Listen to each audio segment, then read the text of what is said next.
वॉलॉक of the magus world in Hindi explained. अगर आपको कहानी पसंद आए तो चैनल नोवेल मज़ा को लाइक और सब्सक्राइब करें। हमारे चैनल में हर सप्ताह नई कहानियों का आनंद लें। धन्यवाद। अध्याय 71 से 80। गर्म लहर ने धरती को छू लिया। पलक झपकते ही कुछ महीने बीत गए और शरद ऋतु आ गई। छोटे से विला में लेलिन ने वाइन के गिलास में स्वादिष्ट ताज़ा आइस्ड अंगूर का जूस घुमाया। वह कुलीन लोगों द्वारा पसंद किए जाने वाले आरामदायक और हल्के परिधान पहने हुए थे और काफ़ी उदासीन दिख रहे थे। एआई चिप, मेरे वर्तमान आंकड़े लाओ। बीप, लेलिन फॉलियर, स्तर 2 अनुचर नाइट। शक्ति 3.1, चपलता 3.3, जीवन शक्ति 3.2, आध्यात्मिक बल 7.1, जादुई शक्ति 7, जादुई शक्ति आध्यात्मिक शक्ति के साथ समन्वय में है। स्थिति स्वस्थ, मैं अंततः 7 आध्यात्मिक बल बाधा तक पहुंच गया हूं।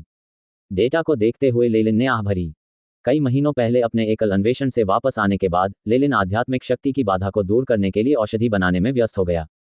विस्काउंट जैक्सन ने शीघ्रता से होव वायलेट पत्तियों से भरा एक गोदाम भेज दिया था।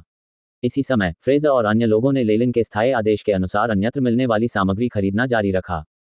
दुख की बात यह है कि संशोधित एज्योर पोषण की सफलता दर कम थी, जबकि होव वायलेट पत्तियों की खपत अत्यधिक थी। इसके अलावा लेलिन अधिकतम औषधीय प्रभाव के लिए एआई चिप द्वारा अनुशंसित सबसे इष्टतम समय के दौरान ही औषधि ले सकता था। अब जाकर वह 7 की आध्यात्मिक शक्ति तक पहुंचा। युवा गुरु फ्रेजर वापस आ गया है। दरवाजे के दूसरी ओर अन्ना ने काले रंग का जालीदार वस्त्र पहना हुआ था, जो महीन मलमल के नीचे उसके आकर्षक आकार को दिखा रहा था, विशेष रूप से उसकी बर्फ जैसी सफेद जांघें, जो काले रंग के जालीदार मोजों में आकर्षक रूप से बंधी हुई थीं। अभी वह लेलिन की मुख्य सहयोगी के रूप में काम कर रही थी, साथ ही उसके पास वित्त पर नियंत्रण भी था, जिसे उच्च अधिकार के रूप में माना जा सकता है। हालांकि लेलिन की उपस्थिति में वह एक छोटी सी बिल्ली की तरह कोमल और आज्ञाकारी थी। चल दर, मैं उससे मिलने जाऊंगा। लेलिन उठकर कमरे से बाहर चला गया। उसके चमड़े के जूते हर कदम पर फर्श पर धप धप की आवाज कर रहे थे। युवा स्वामी लेलिन को आते देख 2 नौकरानियों ने जल्दी से प्रणाम किया। लेलिन अचानक एक नौकरानी के सामने चला गया। उसकी जांघें बर्फ की तरह सफेद और स्तन उभरे हुए थे, लेकिन इस समय उसका सिर नीचे झुका हुआ था और वह हिलने की हिम्मत नहीं कर रही थी। आप यहाँ नए हैं? लेलिन ने उसकी चिकनी ठोड़ी को सहलाया। उसके चेहरे पर अभी भी कुछ शिशु वसा शेष थी, जिससे वह अत्यंत आकर्षक लग रही थी। पब फ्यूचर द्वारा विज्ञापन। हाँ, मैं ट्रिक्सी हूँ, ल्यूक की बेटी जो आपके फार्म रैंच में काम करता है, महामहिम। नौकरानी ने धीरे से जवाब दिया कि लेलिन की चिढ़ाने को अस्वीकार करने की हिम्मत नहीं हुई। कड़ी मेहनत करो, लेलिन ने जाते समय अपने हाथ हिलाए। वह नौकरानी अब बहुत उत्तेजित हो गई होगी, है ना? लेलिन ने धीरे से अपनी उंगलियों को एक दूसरे के खिलाफ रगड़ा और एक शरारती मुस्कुराहट प्रकट की। जब से वह इस संसार में आया था, क्योंकि उसने एक युवा शरीर धारण किया था, उसने अनुभव किया कि उसका दृष्टिकोण मेजबान की आयु के अनुरूप होता जा रहा था। आपात स्थितियों या संकटों के दौरान ये स्पष्ट नहीं था, लेकिन अब जब वह सुरक्षित स्थान पर था, तो वह कुछ मूर्खतापूर्ण विचार मन में आने से नहीं रोक सका। गोदाम की ओर जाते हुए उसने अपने चेहरे का भाव मिटाया। वह एक बार फिर महान और कठोर जादूगर राजा था। युवा मास्टर, फ्रेजर ने जमीन पर घुटनों के बल बैठकर कहा, आपके अधीनस्थ, मैंने ऑस्टर विंटर सिटी से 20 पाउंड होव वायलेट पत्तियां एकत्र की हैं। वे सभी गोदाम के अंदर संग्रहित कर दिए गए हैं। बहुत अच्छा। लेलिन गोदाम में गया और होव वायलेट पत्तियों की मात्रा और गुणवत्ता पर नजर डाली। पूरे ढेर में से केवल वे ही औषधि बनाने के लिए उपयोग में लाए जा सकते थे जिनके मध्य तने जई के डंठल से भी पतले थे। एज्योर पोषण द्वारा प्रदान की गई आध्यात्मिक शक्ति की मात्रा लेलिन के निरंतर उपयोग को उचित ठहराने के लिए पर्याप्त थी, बावजूद इसके कि उसके द्वारा विकसित की जा रही पोषण के प्रति प्रतिरोध बढ़ता जा रहा था। विचित्र बैंगनी पत्तियों से गोदाम का आधा हिस्सा भर गया।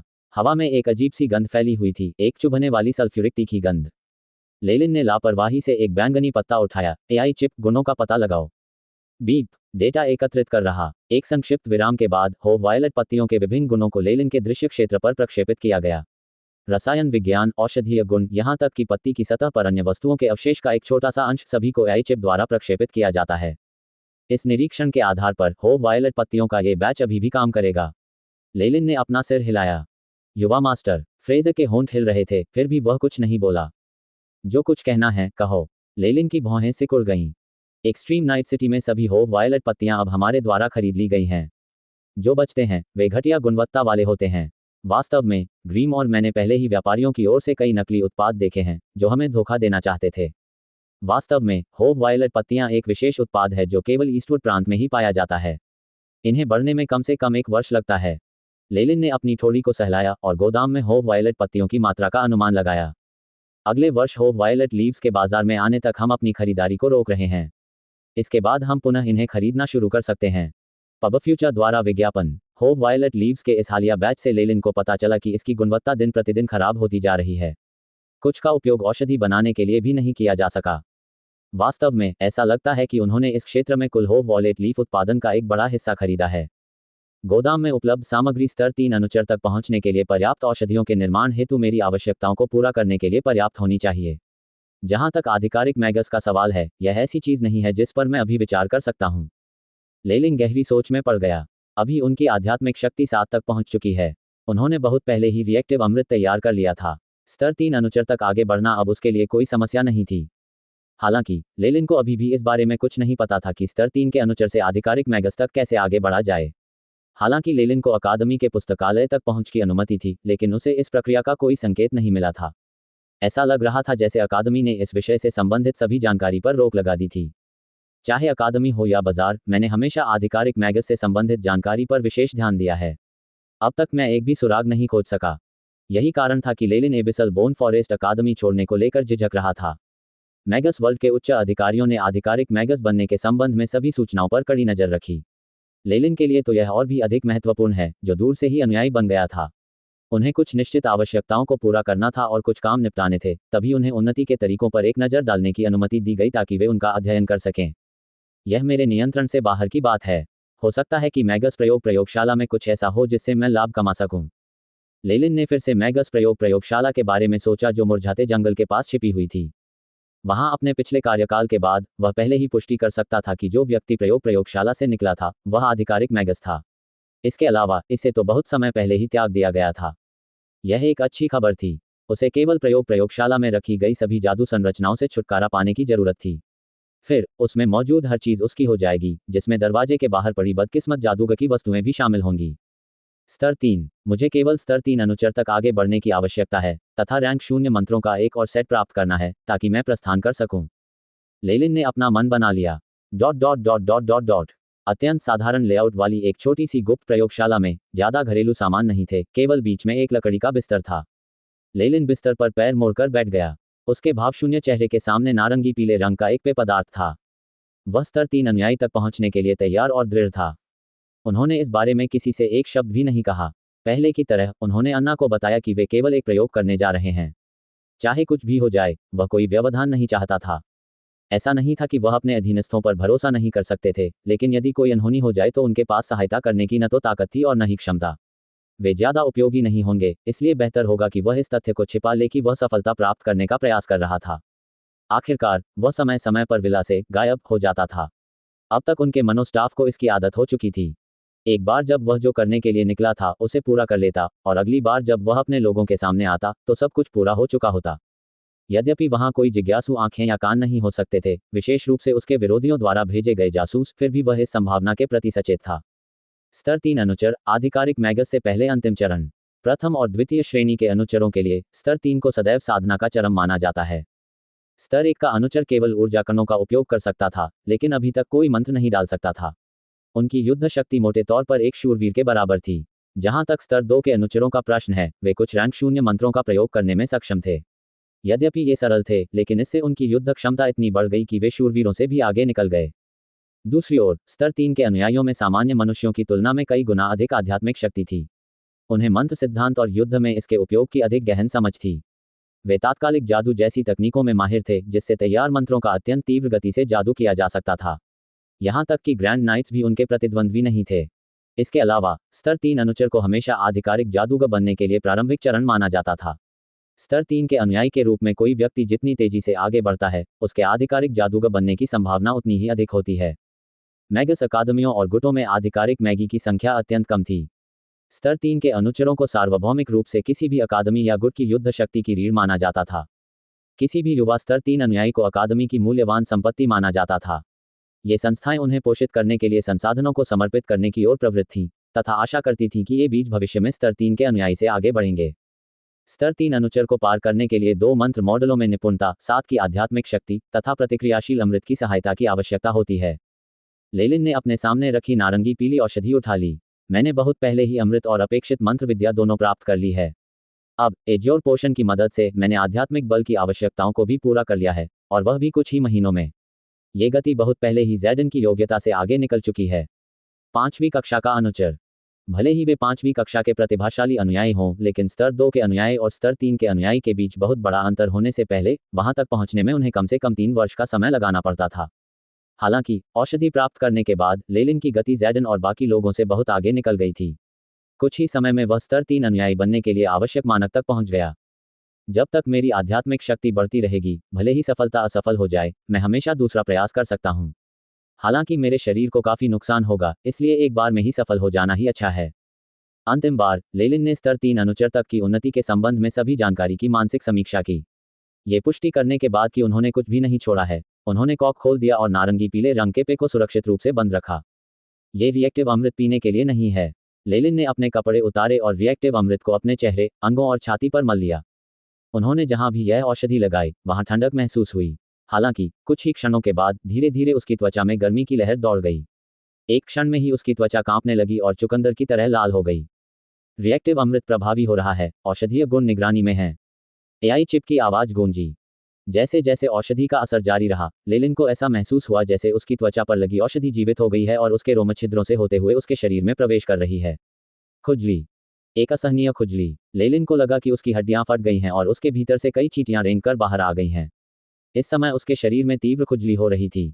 धत्तेरी की, और मुझे वास्तव में इस स्थिति में गहन ध्यान की अवस्था में प्रवेश करना होगा और मन की लय को पुनः आकार देना होगा। लेलिन का चेहरा लाल हो गया। उसने अपने दांत भींच लिए और आंखें बंद करके अपने शरीर को खुजलाने की इच्छा को दबा लिया। अपने शरीर पर प्रतिकूल लेकिन तीव्र प्रभाव के कारण लेलिन को ध्यान की अवस्था में जाने में कई गुना अधिक समय लगा। ध्यान के अंदर लेलिन एक जगह पर आ गया था।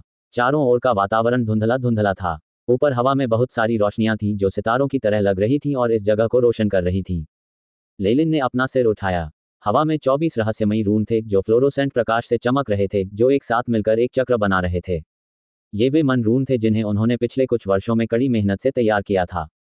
यद्यपि इन सभी मन रूनों का निर्माण विभिन्न विशेष साधनों के माध्यम से किया गया था, फिर भी प्रत्येक निर्माण के लिए भारी मात्रा में प्रयास और समय की आवश्यकता थी। इससे पहले लेलिन को इन्हें अपने दिमाग में बनाने में 1 साल से भी अधिक समय लग गया था।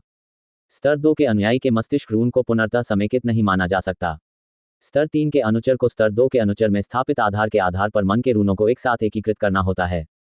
इसके अलावा चेतना के सागर को सुदृढ़ करने की भी आवश्यकता है। लेलिन भी उस राज्य के प्रति बेहद उत्सुक था। इस समय वह पूरी तरह से चेतन अवस्था में थे। उसके शरीर के किसी भी भाग में चेतना का सागर प्रकट नहीं हुआ। कम से कम एआई चिप ने पहले ही उसके शरीर पर परमाणु स्तर पर सूक्ष्म स्कैन का उपयोग किया था, लेकिन अभी तक कुछ भी नहीं पाया था। मैगी आध्यात्मिक शक्ति की साधना संभवतः आत्माओं के पहलू तक पहुंच गई है। लेलिन ने अपने दिल की गहराइयों से एक आह भरी, और इस क्षण चेतना के समुद्र में एक घटना घटी। धुंधले भूरे कोहरे के ऊपर नारंगी पीले प्रकाश की एक परत लगातार फैल रही थी। कुछ ही देर बाद चेतना का पूरा सागर चमकीले नारंगी पीले रंग में बदल गया। ये प्रतिक्रियाशील अमृत का प्रभाव है। ये केवल एक औषधि के माध्यम से था जिसे शरीर पर लगाया जा सकता था, और मुझे ये भी पता था कि यह किन किन तत्वों से बनी है, लेकिन यह वास्तव में मेरी चेतना के सागर को प्रभावित कर सकती है। ये वास्तव में रहस्यमय है।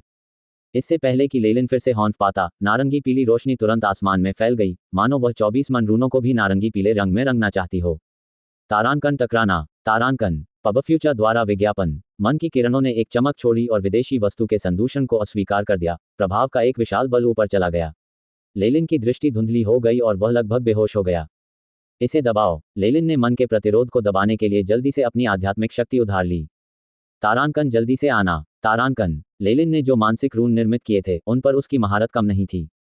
कुछ सेकंड बाद 24 मन रूनों ने प्रतिरोध करना बंद कर दिया और वे नारंगी पीले रंग में रंग गए।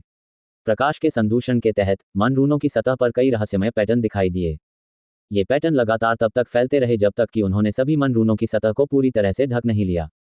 तारांकन टकराना। तारांकन 24 मन रून अंततः एक साथ चिपक गए और एक और भी बड़े रून का निर्माण किया। लेलिन की चेतना के सागर में भी कई पैटर्न प्रकट हुए, और इन प्रतिमानों की उपस्थिति के बाद चेतना का सागर और भी अधिक दैदीप्यमान और पारदर्शी हो गया, मानो उसे और अधिक प्रबल किया जा रहा हो। सुदृढ़ीकरण के बाद मानो कोई आदेश सुन रहा हो, नारंगी पीली रोशनी तेजी से पीछे हट गई और तुरंत ही चेतना के सागर में लुप्त हो गई। बड़े रहस्यमयी रून ने एक चमक छोड़ी और लेलिन की चेतना उससे बाहर निकल गई। ये जगह कहाँ है? लेलिन भ्रमित हो गया। अचानक उसे एहसास हुआ कि वह एक रहस्यमय जगह पर था। पूरा क्षेत्र अंधकार में था, वहां कोई रोशनी नहीं थी। वह हाथ बढ़ाना चाहता था, लेकिन उसके लिए हाथों की कोई अवधारणा ही नहीं थी, जैसे कि पहले कभी उसके पास हाथ ही नहीं थे। इस प्रकार वह समय की कोई जानकारी के बिना हवा में तैरता रहा, फिर भी वह हिल नहीं सका। लेलिन के लिए इस स्थान पर हर मिनट एक दर्जन वर्षों के समान था। ये भावना किसी समझदार व्यक्ति को भी पूरी तरह से खाई में धकेल सकती है। लेलिन कुछ हद तक निराश था। क्या मैं अभी तक स्तर 3 अनुयायी तक आगे नहीं बढ़ा हूं? मैं इस स्थान पर क्यों आऊंगा? कितना समय बीत गया है? अचानक लेलिन का दिल धड़क उठा। AI chip. बीप। लेलिन के सामने एक चमकदार नीली स्क्रीन प्रक्षेपित की गई और हालांकि यह अंधेरे को रोशन नहीं कर सकती थी, फिर भी इसे उसे बहुत अच्छा महसूस हुआ। स्कैन से पता चला है कि मेजबान की आध्यात्मिक शक्ति असामान्य अवस्था में है। इस परिस्थिति में मेजबान 5 मिनट 23 सेकंड में स्तर 3 के अनुयायी को सफलता दिलाने में विफल हो जाएगा। 13 घंटे 45 मिनट बाद सभी अंगों की विफलता के कारण मृत्यु हो जाएगी। क्या इस स्थिति से छुटकारा पाने के लिए जादुई शक्ति का उपयोग करना चाहिए? हाँ, नहीं, हाँ। अभी लेलिन को बिल्कुल भी महसूस नहीं हो रहा था कि उसके शरीर में कोई जादुई शक्ति बची है, लेकिन एआई चिप अभी भी उसे प्रसारित कर सकती थी, जिससे वह बहुत खुश था। होस्ट की पुष्टि प्राप्त कर ली है और अब जादुई शक्ति स्थानांतरित कर रहा हूं।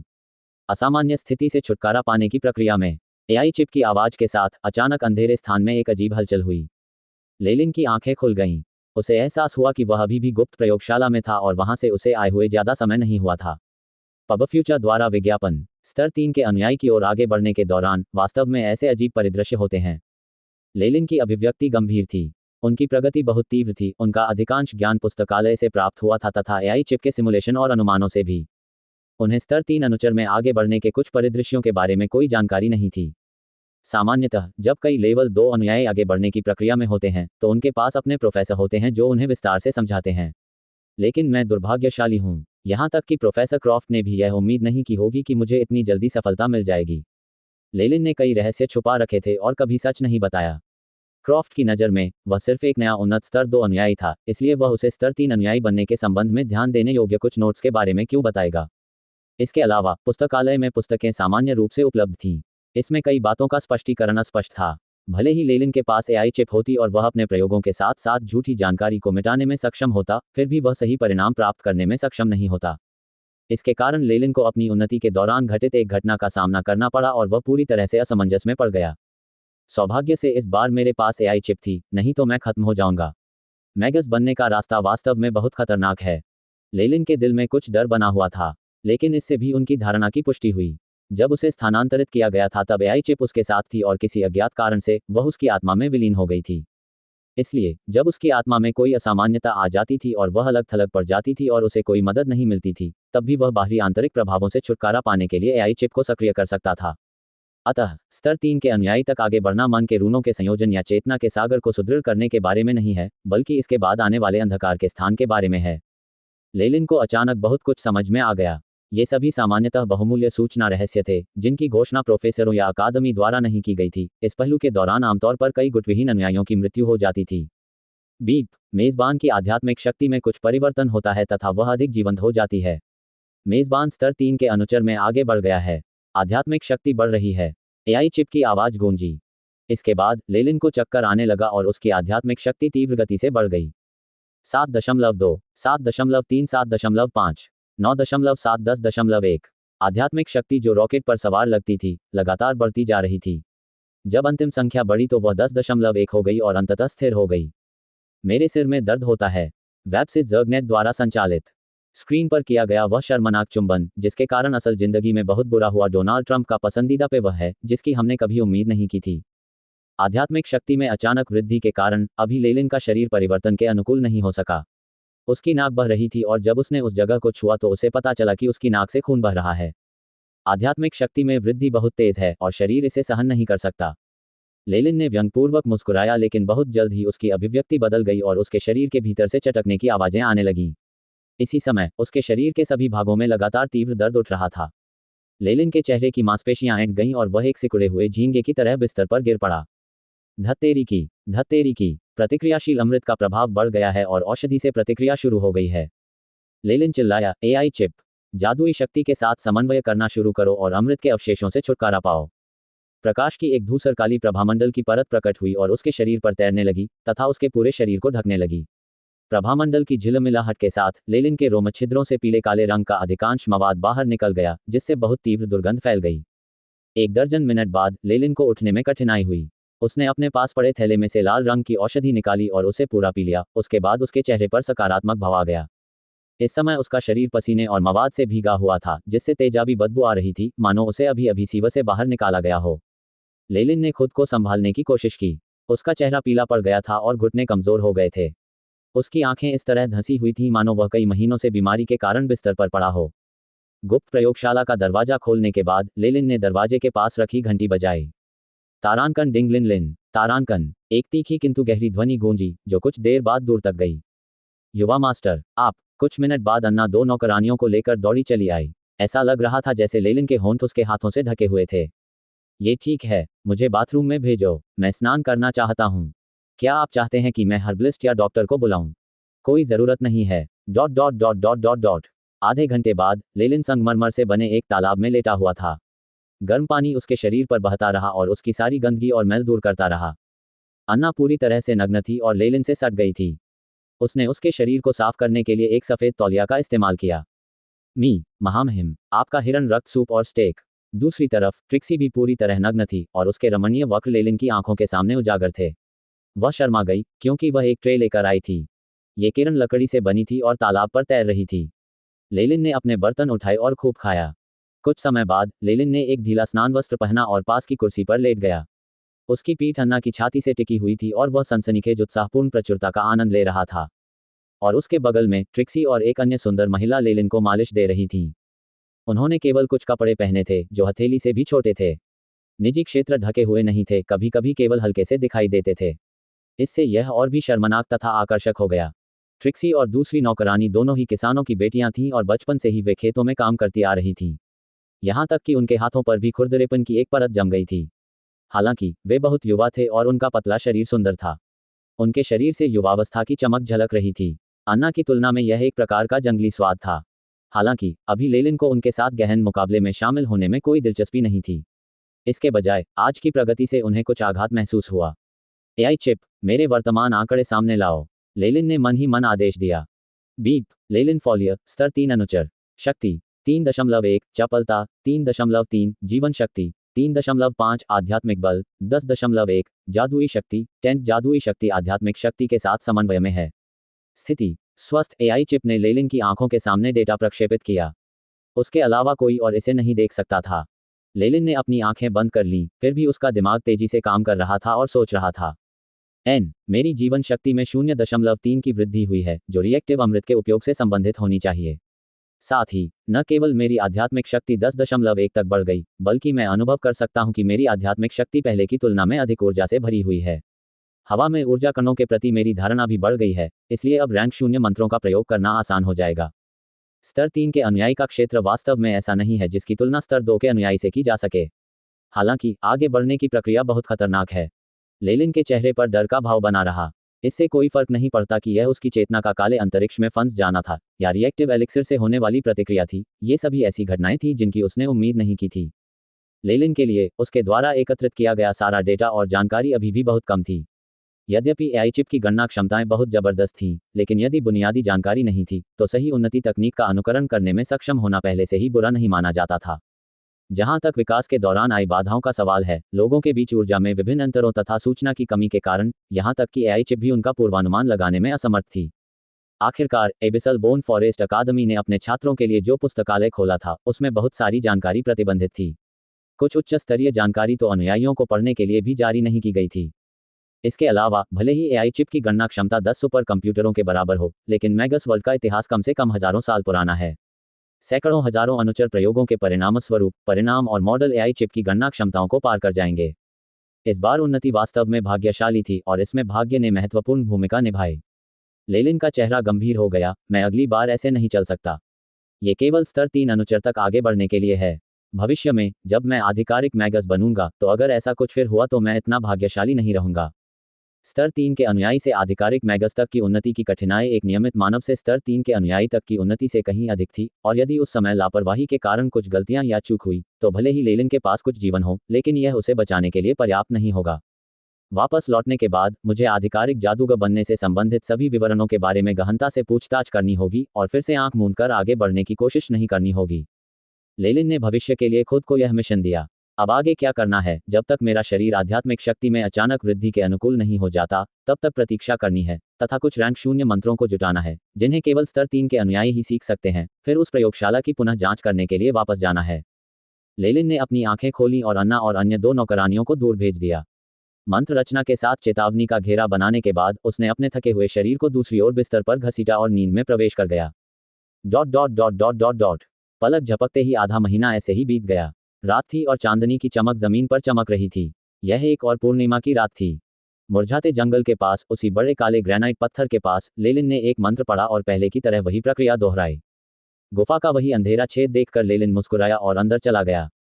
अपने पिछले अन्वेषण के अवलोकन के बाद वह मंत्र निर्माण को नियंत्रित करने वाले नियमों को मोटे तौर पर समझ चुका था। इसके अलावा उन्होंने वहां के सभी खतरों को रिकॉर्ड किया और उनसे निपटने का तरीका भी जाना। इसके अलावा वह पहले ही स्तर 3 के अनुयायी के रूप में आगे बढ़ चुका था और अज्ञात मैगस द्वारा स्थापित रक्षात्मक तंत्र को तोड़ने के लिए उसमें अधिक आत्मविश्वास था। काली सुरंग का रास्ता बहुत छोटा था और सतह बेहद चमकदार थी, जो लेलिन की काली पोशाक वाली आकृति को प्रतिबिंबित करती थी। इसे लेलिन के पीछे की दीवार पर कई कोनों से प्रक्षेपित भी किया गया था। लेलिन ने जो विला पहले देखा था वह सुरंग के पीछे था। शैतानी लताएं और हड्डी खाने वाले फूल अभी भी फर्श पर बिखरे पड़े थे। यहाँ तक कि फर्श पर भूरे रंग की स्लेटें भी थीं और उसके भीतर गनोइंग स्लेट भी थी। विला के दरवाजे पर एक गोलाकार छेद था। उसके एक ओर एक लाश पड़ी थी और लाश के पास एक काली डायरी पड़ी थी जो चमकला रही थी। कीमिया के बारे में लिखी इस किताब को देखकर लेलिन का दिल तेजी से धड़कने लगा। लेलिन की नज़र में विला का बाहरी हिस्सा जादुई मंत्रों से आने वाली रोशनी के एक खतरनाक प्रभामंडल से सुसज्जित था और यह अज्ञात था कि चमकदार रोशनी के नीचे कितने जाल छिपे हुए थे। तारांकन है हा तारांकन। जैसे ही लेलिन का दाहिना पैर पत्थर की स्लेट पर पड़ा, एक बचकानी हंसी सुनाई दी। फर्श पर पड़ी स्लेटें खुल गईं और उनमें से एक मुंह निकला जिसमें धारदार दांत भरे हुए थे, जो लेलिन पर क्रूरतापूर्वक झपट रहे थे। पहला बचाव, कुतरती स्लेट। लेलिन मुस्कुराया और काले पदार्थ का एक बड़ा टुकड़ा अपने बड़े मुंह में डाल लिया। तारांकन का चा। तारांकन विशाल मुंह ने काले पदार्थ को निगल लिया। तारांकन पू। तारांकन भूरे मुंह ने चबाया और तुरंत काले अवशेषों को बाहर थूक दिया। एक लाल जीभ लगातार बाहर की ओर फड़क रही थी और पीले हरे रंग का थूक उगल रही थी। ये दृश्य बिल्कुल ऐसा लग रहा था जैसे कोई सामान्य मनुष्य कोई घिनौनी चीज खाकर उसे थूक रहा हो। इस उल्टी पाउडर के घटकों में बदबूदार फूल, मल, कारापेस मैंटिस और सड़े हुए तने वाली घास शामिल हैं। ये वास्तव में गनोविंग स्लेट का अभिशाप है। लेलिन ने ग्रे स्लेट को फिर से उल्टी करते हुए देखा, जिसके तुरंत बाद भागते समय 2 छोटे पैर निकल आए और ये दृश्य देखकर लेलिन को हंसी आ गई। अज्ञात जादूगर के लिए यह एक अस्थायी प्रयोगशाला होनी चाहिए क्योंकि मंत्र छिपाने की ओर झुका हुआ था। जहां तक इसके प्रतिरोध की बात है तो इसमें केवल 3 परतें होनी चाहिए। इसके अलावा गनोइंग स्लेट, डेविल वाइन्स और बोन ईटिंग फ्लावर्स के संयोजन का उपयोग करना माइकल स्कूल ऑफ थॉट का ट्रेडमार्क रक्षात्मक उपाय है। लेलिन सामने के दरवाजे की ओर चला गया और तुरंत अपने हाथों से काली डायरी पकड़ ली। ये बहुत भारी था और इसे उठाने पर ऐसा महसूस हो रहा था जैसे कोई ईंट उठा रहे हों। संभवतः इसे विशेष सामग्रियों से बनाया गया होगा। लेलिन ने डायरी अपने लबादे में रखी और बड़े दरवाजे की ओर चला गया। दरवाजे के चारों ओर तुरंत ही काले हरे रंग की बेल की एक परत लिपट गई और उस पर अनेक लाल पंखुड़ियां खिल गईं। पंखुड़ियां एकत्रित होकर वास्तव में एक महिला का चेहरा बन गईं। घुसपैठिए, यह ऐसी जगह है जहां तुम्हें नहीं आना चाहिए था। जब मादा बोलती थी तो पंखुड़ियां उसके होठों के खुलने और बंद होने का रूप ले लेती थीं। वहां का जादूगर पहले ही मर चुका है, मैं उसकी संपत्ति का उत्तराधिकारी बनूंगा। जहां तक तुम्हारा प्रश्न है, मैं तुम्हारे अस्तित्व को जीवित रखूंगा और तुम्हें विकास के लिए आवश्यक सभी पोषण दूंगा। कैसा रहेगा? लेलिन ने अपनी बोरी से एक लाल रंग का फल निकाला। आपके लिए पूरे प्रयोगशाला की तुलना मेरे हाथ में मौजूद इस सामग्री से भी नहीं की जा सकती।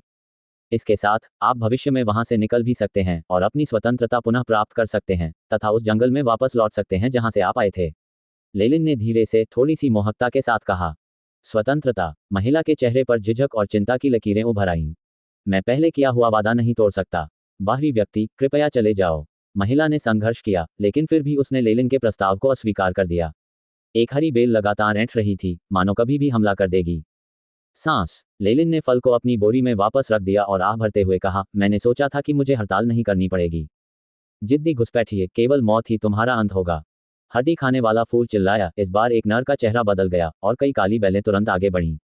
तारांकन टकराना। तारांकन काली छाया आगे बढ़ी और लेलिन ने अपना शरीर झुका लिया। मोटी बैलें फर्श पर पटक रही थीं और पत्थर के टुकड़े हवा में उड़ रहे थे, जिससे एक बड़ा गड्ढा दिखाई दे रहा था।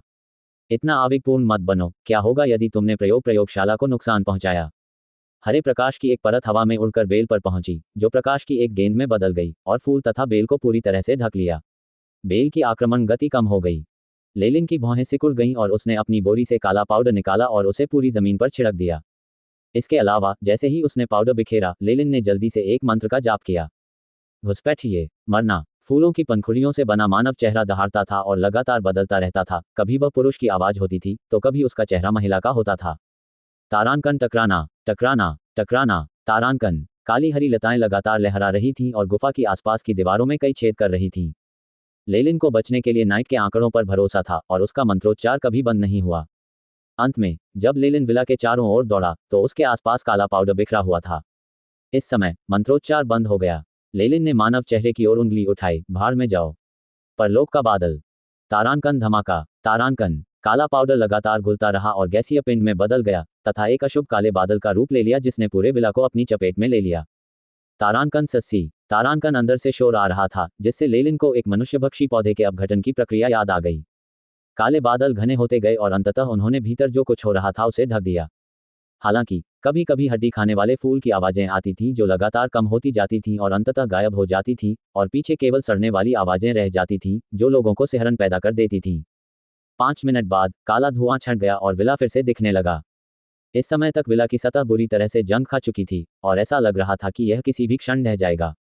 शैतानी लताएं और हड्डी खाने वाले फूल बहुत पहले ही गायब हो गए थे और पीछे केवल कुछ ही अवशेष बचे थे। ये कैसा निरंकुश मंत्र है। क्लाउड ऑफ आफ्टरलाइफ एक रैंक 0 मंत्र है जिसे केवल स्तर 3 अनुचर ही प्राप्त कर सकता है। प्रत्येक प्रयोग में 5 आध्यात्मिक बल और 5 जादुई शक्ति खर्च होती है, लेकिन यह इसके लायक है। लेलिन ने सहमति में अपना सिर हिलाया। क्लाउड ऑफ आफ्टरलाइफ के एक प्रयोग से न केवल डेविल वाइन्स और बोन ईटिंग फ्लावर गायब हो गए, बल्कि विला को अत्यधिक क्षरण का सामना करना पड़ा, जिससे बचाव का केवल एक हिस्सा ही बचा, जिसके बारे में कहा जा सकता था कि अब वह लेलिन के लिए खतरा नहीं है। इसके अलावा बादल का जीवन एक छाया अंधकार तत्व मंत्र था जो सबसे कम विनाशकारी था। ये कुछ ऐसा था जिसे लेलिन ने विशेष रूप से विला पर जादू निर्माण को नष्ट करने के लिए चुना था, साथ ही साथ विला के निर्माण को भी पीछे छोड़ दिया था। उतना ही, ऐसा लगता है कि विला में जंग लग गया है और यह अब अधिक समय तक खड़ा नहीं रह सकता। लेलिन आगे बढ़ा और लकड़ी के दरवाजे पर दस्तक दी। तारांकन टकरा जाना। तारांकन लकड़ी का दरवाजा तुरंत कई टुकड़ों में टूटकर जमीन पर गिर गया। मुझे जल्दी करनी होगी। लेलिन विला में चला गया। AI chip. विला की मुख्य संरचना को स्कैन करें। मिशन की स्थापना। स्कैन शुरू। इससे पहले विला की सतह पर मंत्र निर्माण और रक्षात्मक उपायों की परत के कारण एआई चिप विला के ब्लूप्रिंट को स्कैन नहीं कर सकती थी। लेकिन अब ऐसा नहीं था। बहुत जल्द लेलिन की आंखों के सामने नीले नक्शे के आकार की एक प्रकाश की परत दिखाई दी। विला में 2 मंजिलें हैं। ऊपरी मंजिल पर शयन कक्ष और स्नानघर है। पहली मंजिल पर अतिथि कक्ष होगा। जहां तक प्रयोगशाला की बात है तो वह भूमिगत स्थित है। प्रवेश द्वार अलमारी के पीछे बनाया गया है। एआई चिप के स्कैन के तहत विला का अंदरूनी हिस्सा पूरी तरह से उनके सामने प्रदर्शित हो गया। पहले शयन कक्ष में जाओ। लेलिन तेजी से दूसरी मंजिल पर भाग गया। पीले कांस्य हैंडल को पकड़ते हुए लेलिन ने बेडरूम का बड़ा दरवाजा खोला। धूल की एक परत तुरंत उसकी नाक में घुस गई। लेलिन के शरीर की सतह पर स्वचालित रूप से काले रंग की प्रकाश झिल्ली की एक परत बन गई जो उसे धूल से बचा रही थी। लेलिन ने फिर उस जगह को देखा। सब कुछ बड़े करीने से रखा हुआ है। शयन कक्ष बहुत छोटा था, जिसमें केवल एक बिस्तर, एक मेज, एक कुर्सी और एक अलमारी थी।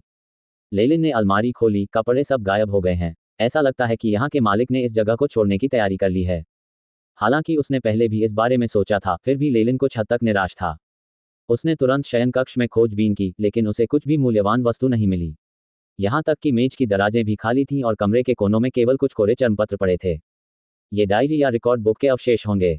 अफसोस की बात है कि उन पर कुछ भी लिखा नहीं है। लेलिन को लगा कि यह कुछ हद तक शर्मनाक बात है। अचानक उसकी आंखें चमक उठीं। डायरी। मैं समझ गया। पीला चर्मपत्र कागज बहुत पुराना था और ऐसा लग रहा था मानो वह कई टुकड़ों में टूट जाएगा। हालांकि लेलिन के लिए चर्मपत्र कागज के ये कुछ टुकड़े सर्वोच्च खजाने थे। AI chip. चर्मपत्र कागज पर निशानों को स्कैन करें।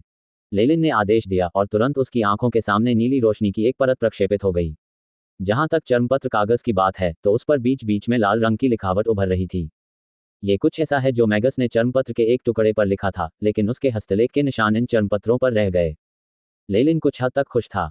मैगी केवल वस्तुओं का मूल्यांकन करने के लिए मंत्रों का प्रयोग करते थे, लेकिन ऐसे मंत्र भी थे जो ऐसे प्रयासों से बचाव करते थे। हालांकि उनके पास लेलिन की पिछली दुनिया की ग्राफोलॉजी के खिलाफ कोई बचाव नहीं था और अंततः उसे कुछ सुराग मिल गए। चर्मपत्र पर दी गई जानकारी अत्यंत अव्यवस्थित थी। कई पात्र एक दूसरे के ऊपर ओवरलैप हो रहे थे और यहां तक कि एआई चिप भी उनके बीच अंतर करने में असमर्थ थी। बिखरे हुए टुकड़ों को एक साथ जोड़ने के बाद लेलिन को जो थोड़ी बहुत जानकारी मिली वह ये डायरी होनी चाहिए थी। 1 सितंबर। स्पष्ट। एक्सट्रीम नाइट सिटी एक बहुत ही शांत शहर है, मुझे आशा है कि मैं यहाँ शांतिपूर्वक अपने प्रयोग कर सकूंगा। 5 दिसंबर, अंधेरा। ओह धत्तेरी की, जैसी कि उम्मीद थी, प्रयोग एक बार फिर विफल हो गया। रक्त वंशावली के संश्लेषण की कठिनाई मेरी अपेक्षाओं से कहीं अधिक है। जो कुछ बचा था वह अत्यंत अस्पष्ट था, यहाँ तक कि तारीखें भी नहीं समझी जा सकीं। वेन का पत्र पढ़ने के बाद मैंने कुछ और प्रयोग किए। मुझे मानना होगा कि वह सही थे, मैं शुरू से ही गलत दिशा में जा रहा था। ये वास्तव में एक दुखद समाचार है। प्रायोगिक संस्था पूरी तरह विफल हो गई है। जहां तक बचे हुए अंडों का सवाल है, भले ही वे फूट जाएं, मेरी योजना पूरी तरह विफल हो गई है। हे भगवान, अब यहाँ कोई भी मूल्यवान वस्तु नहीं बची है। शायद मुझे देखने के लिए डिलेन गार्डन जाना चाहिए। वेन ने कहा कि उनके प्रयोगों ने पहले ही सफलता के कुछ चरण हासिल कर लिए हैं। ये हमारे लिए बहुत अच्छी खबर है। डायरी की विषय वस्तु यहीं रुक गई। यह एक मैगस की असफलता का सतत रिकॉर्ड थी और प्रयोगशाला को त्यागने के साथ समाप्त हुई। डिलेन गार्डन के वेन नामक व्यक्ति के अलावा लेलिन को कुछ भी हासिल नहीं हुआ। हालांकि वहां बहुत सारे वेन थे और जहां तक डायलन गार्डन की बात है, लेलिन ने इसके बारे में पहले कभी नहीं सुना था। ठीक नहीं, एक मिनट रुको। लेलिन की आंखें अचानक चमक उठीं और चर्मपत्र के कोने में उसे एक नाम दिखाई दिया। हल्के लाल रंग का लेखन अत्यंत अस्पष्ट था, इसलिए लेलिन पहले ही इसे समझने से चूक गया था।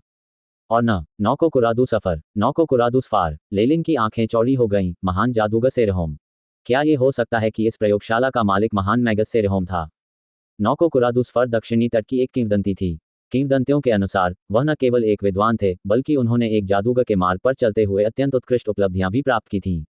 यहाँ तक कि उन्होंने भूमिगत लोगों और समुद्री जीवों के अनगिनत आक्रमणों को रोकने के लिए पूरे दक्षिणी तट के मैगी का नेतृत्व भी किया था।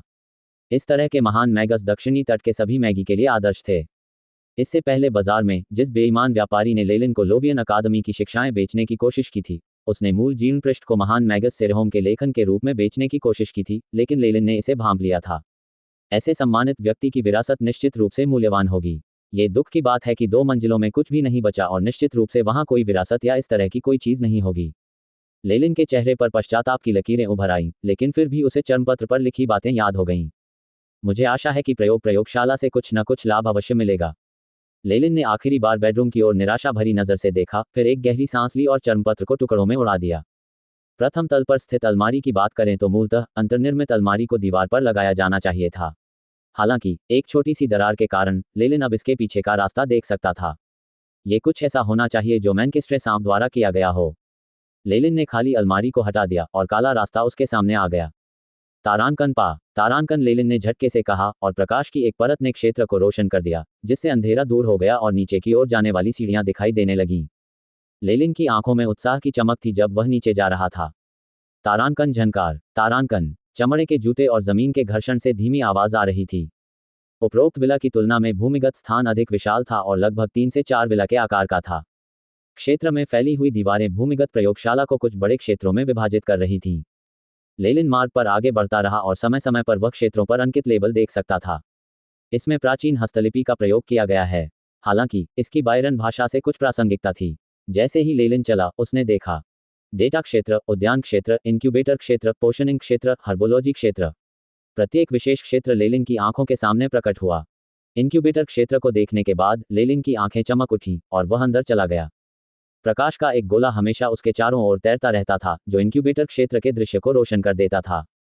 सबसे पहले लेलिन की नज़र कई गोलाकार कांच के गुंबदों पर पड़ी, लेकिन कांच पहले ही टूट चुका था, जिससे रहस्यमय जीवों के कई सड़े हुए अंडे बाहर निकल आए। एआई चिप से मिली चेतावनी के तहत कि आसपास जीवन के कोई संकेत नहीं है, लेलिन ने दस्ताने पहन लिए और अपने हाथों में एक ग्रे अंडा पकड़ लिया जो ग्रेनाइट पत्थर जैसा दिख रहा था। स्कैनिंग जारी है। मैनकिस्ट्रे सांप से समानता का स्तर 73.2%, विशाल लकड़ी अजगर 34.5%, विशाल पेड़ छिपकली 13.8%। एआई चिप ने स्कैन के परिणामों को लगातार प्रक्षेपित किया। ऐसा लगता है कि ये सभी अर्धवयस्क मैनकिस्ट्रे सांप के भाई बहन हैं। लेलिन की सांस रुक गई जब उसने कांच के गुंबदों के भीतर कई मृत अंडे देखे। यदि वे सभी अभी भी जीवित होते तो लेलिन संभवतः बच नहीं पाता। कुछ खोज के बाद लेलिन को एक अजीब इंक्यूबेटिंग पूल मिला।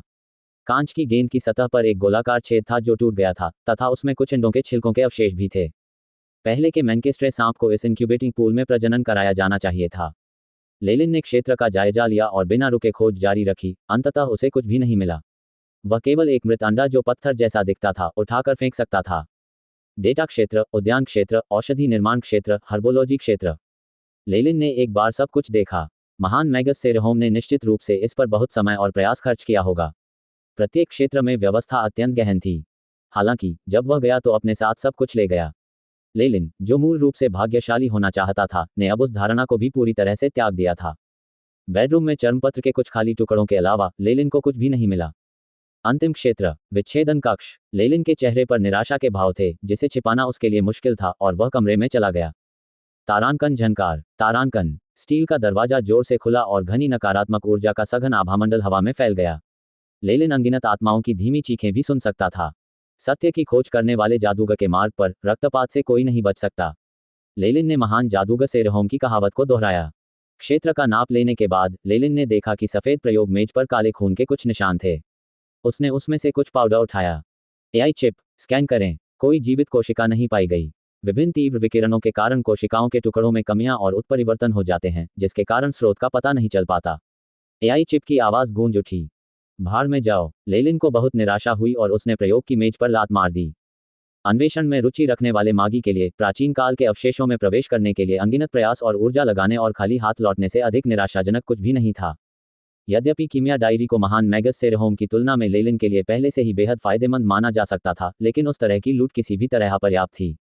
यह महान मैगस सेरहोम था, एक आधिकारिक मैगस जो कम से कम रैंक 4 था। लेकिन अपनी प्रयोगशाला में लेलिन को कुछ भी हासिल नहीं हुआ, जिससे वह बेहद परेशान हो गया। रहने भी दो, कम से कम उस बदकिस्मत आदमी की डायरी अभी भी मेरे पास है। मुझे कोई नुकसान नहीं हुआ। इसके अलावा ये प्रयोग बहुत अच्छी तरह से एक प्रयोगशाला हो सकता है जिसका उपयोग महान मैगस सेरहोम ने तब किया था जब वह रैंक 1 या 2 मैगस था। यदि ऐसा नहीं होता तो मैं निश्चित रूप से प्रवेश नहीं कर पाता। अचानक लेलिन बहुत खुश हो गया। यदि उन्होंने महान जादूगर सेरहोम की प्रयोगशाला में उस समय घुसपैठ की होती जब वह अपने शिखर पर थे, और अगर कोई अभिशाप रखा गया होता तो लेलिन निश्चित रूप से अभी विरोध करने में असमर्थ होता। तारांकन टकराना। तारांकन। जैसे कि प्रयोग की मेज पर लात मारकर किसी प्रकार की श्रृंखलाबद्ध प्रतिक्रिया शुरू कर दी गई हो, हवा का एक झोंका जमीन से गुजरा, बवंडर में बदल गया और धूल को हवा में उड़ा दिया। लेलिन का चेहरा तनावग्रस्त हो गया और उसका दाहिना हाथ उसकी कमर की थैली में घुस गया। चक्रवात बड़ा होता गया और अंततः एक पारदर्शी मानव आकृति का रूप ले लिया। कितने साल हो गए, मुझे अंततः एक जीवित मनुष्य की गंध मिल गई है। पारदर्शी आकृति मानो हौंफ रही थी और उसमें एक अस्पष्ट वृद्ध चेहरा दिख रहा था। एक आत्मा शरीर। लेलिन की पुतलियां सिकुड़ गईं। मागी को आत्मिक शरीरों के प्रकट होने के बारे में कोई जानकारी नहीं थी, लेकिन उनमें से अधिकांश का मानना था कि आत्मिक शरीर आत्मा का बाह्य अवतार होता है। इसके अलावा कई मागी आत्मा शरीर के निर्माण के संबंध में अंधेरे में थे। ऐसा प्रतीत होता है कि आत्मिक शरीर के निर्माण के लिए कई संयोगात्मक मुलाकातों की आवश्यकता होती है। कभी कभी यहाँ तक कि एक सामान्य मनुष्य भी मृत्यु के बाद दुष्ट आत्मा में बदल सकता है, फिर भी आधिकारिक मागी के साथ भी ऐसा कभी नहीं हुआ। इसके अलावा आत्मिक शरीर अत्यंत दुर्लभ थे। उनके शोध के संबंध में भले ही एबिसल बोन फॉरेस्ट अकादमी के पास बड़ी संख्या में अवलोकन थे, फिर भी वे आत्माओं के व्यवहार को केवल थोड़ा ही समझ पाए थे।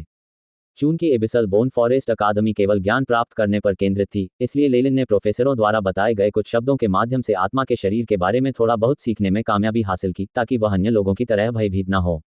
आप कौन हैं? लेलिन ने कई कदम पीछे हटते हुए सावधानी से पूछा। नाम। पारदर्शी आत्मा शरीर ने अपना सिर हिलाया। मैं ये बात बहुत पहले ही भूल चुका हूँ। अनगिनत वर्ष बीत गए हैं और मैं आज तक यहीं भटकता रहा हूँ। मुझे लगा कि एक दिलचस्प व्यक्ति मेरी प्रयोगशाला में घुस आया है, इसलिए मैं तुम्हें देखने के लिए बाहर आया हूँ। लेलिन की आंखें चमक उठीं। तो आप इस प्रयोगशाला के मालिक हैं? कृपया क्षमा करें, मैंने आपको इतनी धृष्टता से बीच में रोक दिया। ऐसा कहते हुए उन्होंने मैगी के बीच इस्तेमाल किया जाने वाला एक विनम्र झुकाव दिया और उनके इशारे में कोई दोष नहीं था। आत्मा के शरीर के फीके होंठ ऊपर की ओर मुड़ गए। मुझे शिष्टाचार वाले छोटे लड़के पसंद हैं। उसने अपना पारदर्शी हाथ आगे बढ़ाया और उसके हाथों में प्रकाश की एक परत प्रकट हुई। आप इस शानदार जादूगर से एक महान उपहार प्राप्त कर सकते हैं। वास्तव में, ईमानदारी से कहूं तो ये बहुत अच्छा है। लेलिन कई कदम आगे बढ़ते हुए खुश लग रहा था। अचानक एक हरे रंग की गेंद का गोला प्रकट हुआ और लेलिन के हाथों से छूटकर आत्मा के शरीर से होते हुए सीधे पीछे प्रयोग की मेज पर जा गिरा। तारांकन सस्सी। तारांकन प्रयोग की मेज में जंग लगने से बड़ा छेद हो गया। शारीरिक हमले का कोई प्रभाव नहीं होता। लेलिन गंभीर हो गया। छोटे दोस्त, तुम क्या कर रहे हो? आत्मिक शरीर मुस्कुराया, लेकिन ये पहले से अधिक भयावह लग रहा था। ये शानदार मैगस रोमन की विरासत है जो आपको सफलतापूर्वक एक आधिकारिक मैगस बनने की अनुमति दे सकती है। क्या तुम मजाक कर रहे हो? तुम तो बस एक आत्मा हो जो शिकायत लेकर अपने मालिक का रूप धारण कर चुकी हो। पबफ्यूचर द्वारा विज्ञापन। लेलिन कुछ कदम और पीछे हटा और उसके हाथ में एक बैंगनी रंग की औषधि दिखाई दी। मुझे लगता है कि आपके हाथों में वह रोशनी कोई अच्छी चीज नहीं है।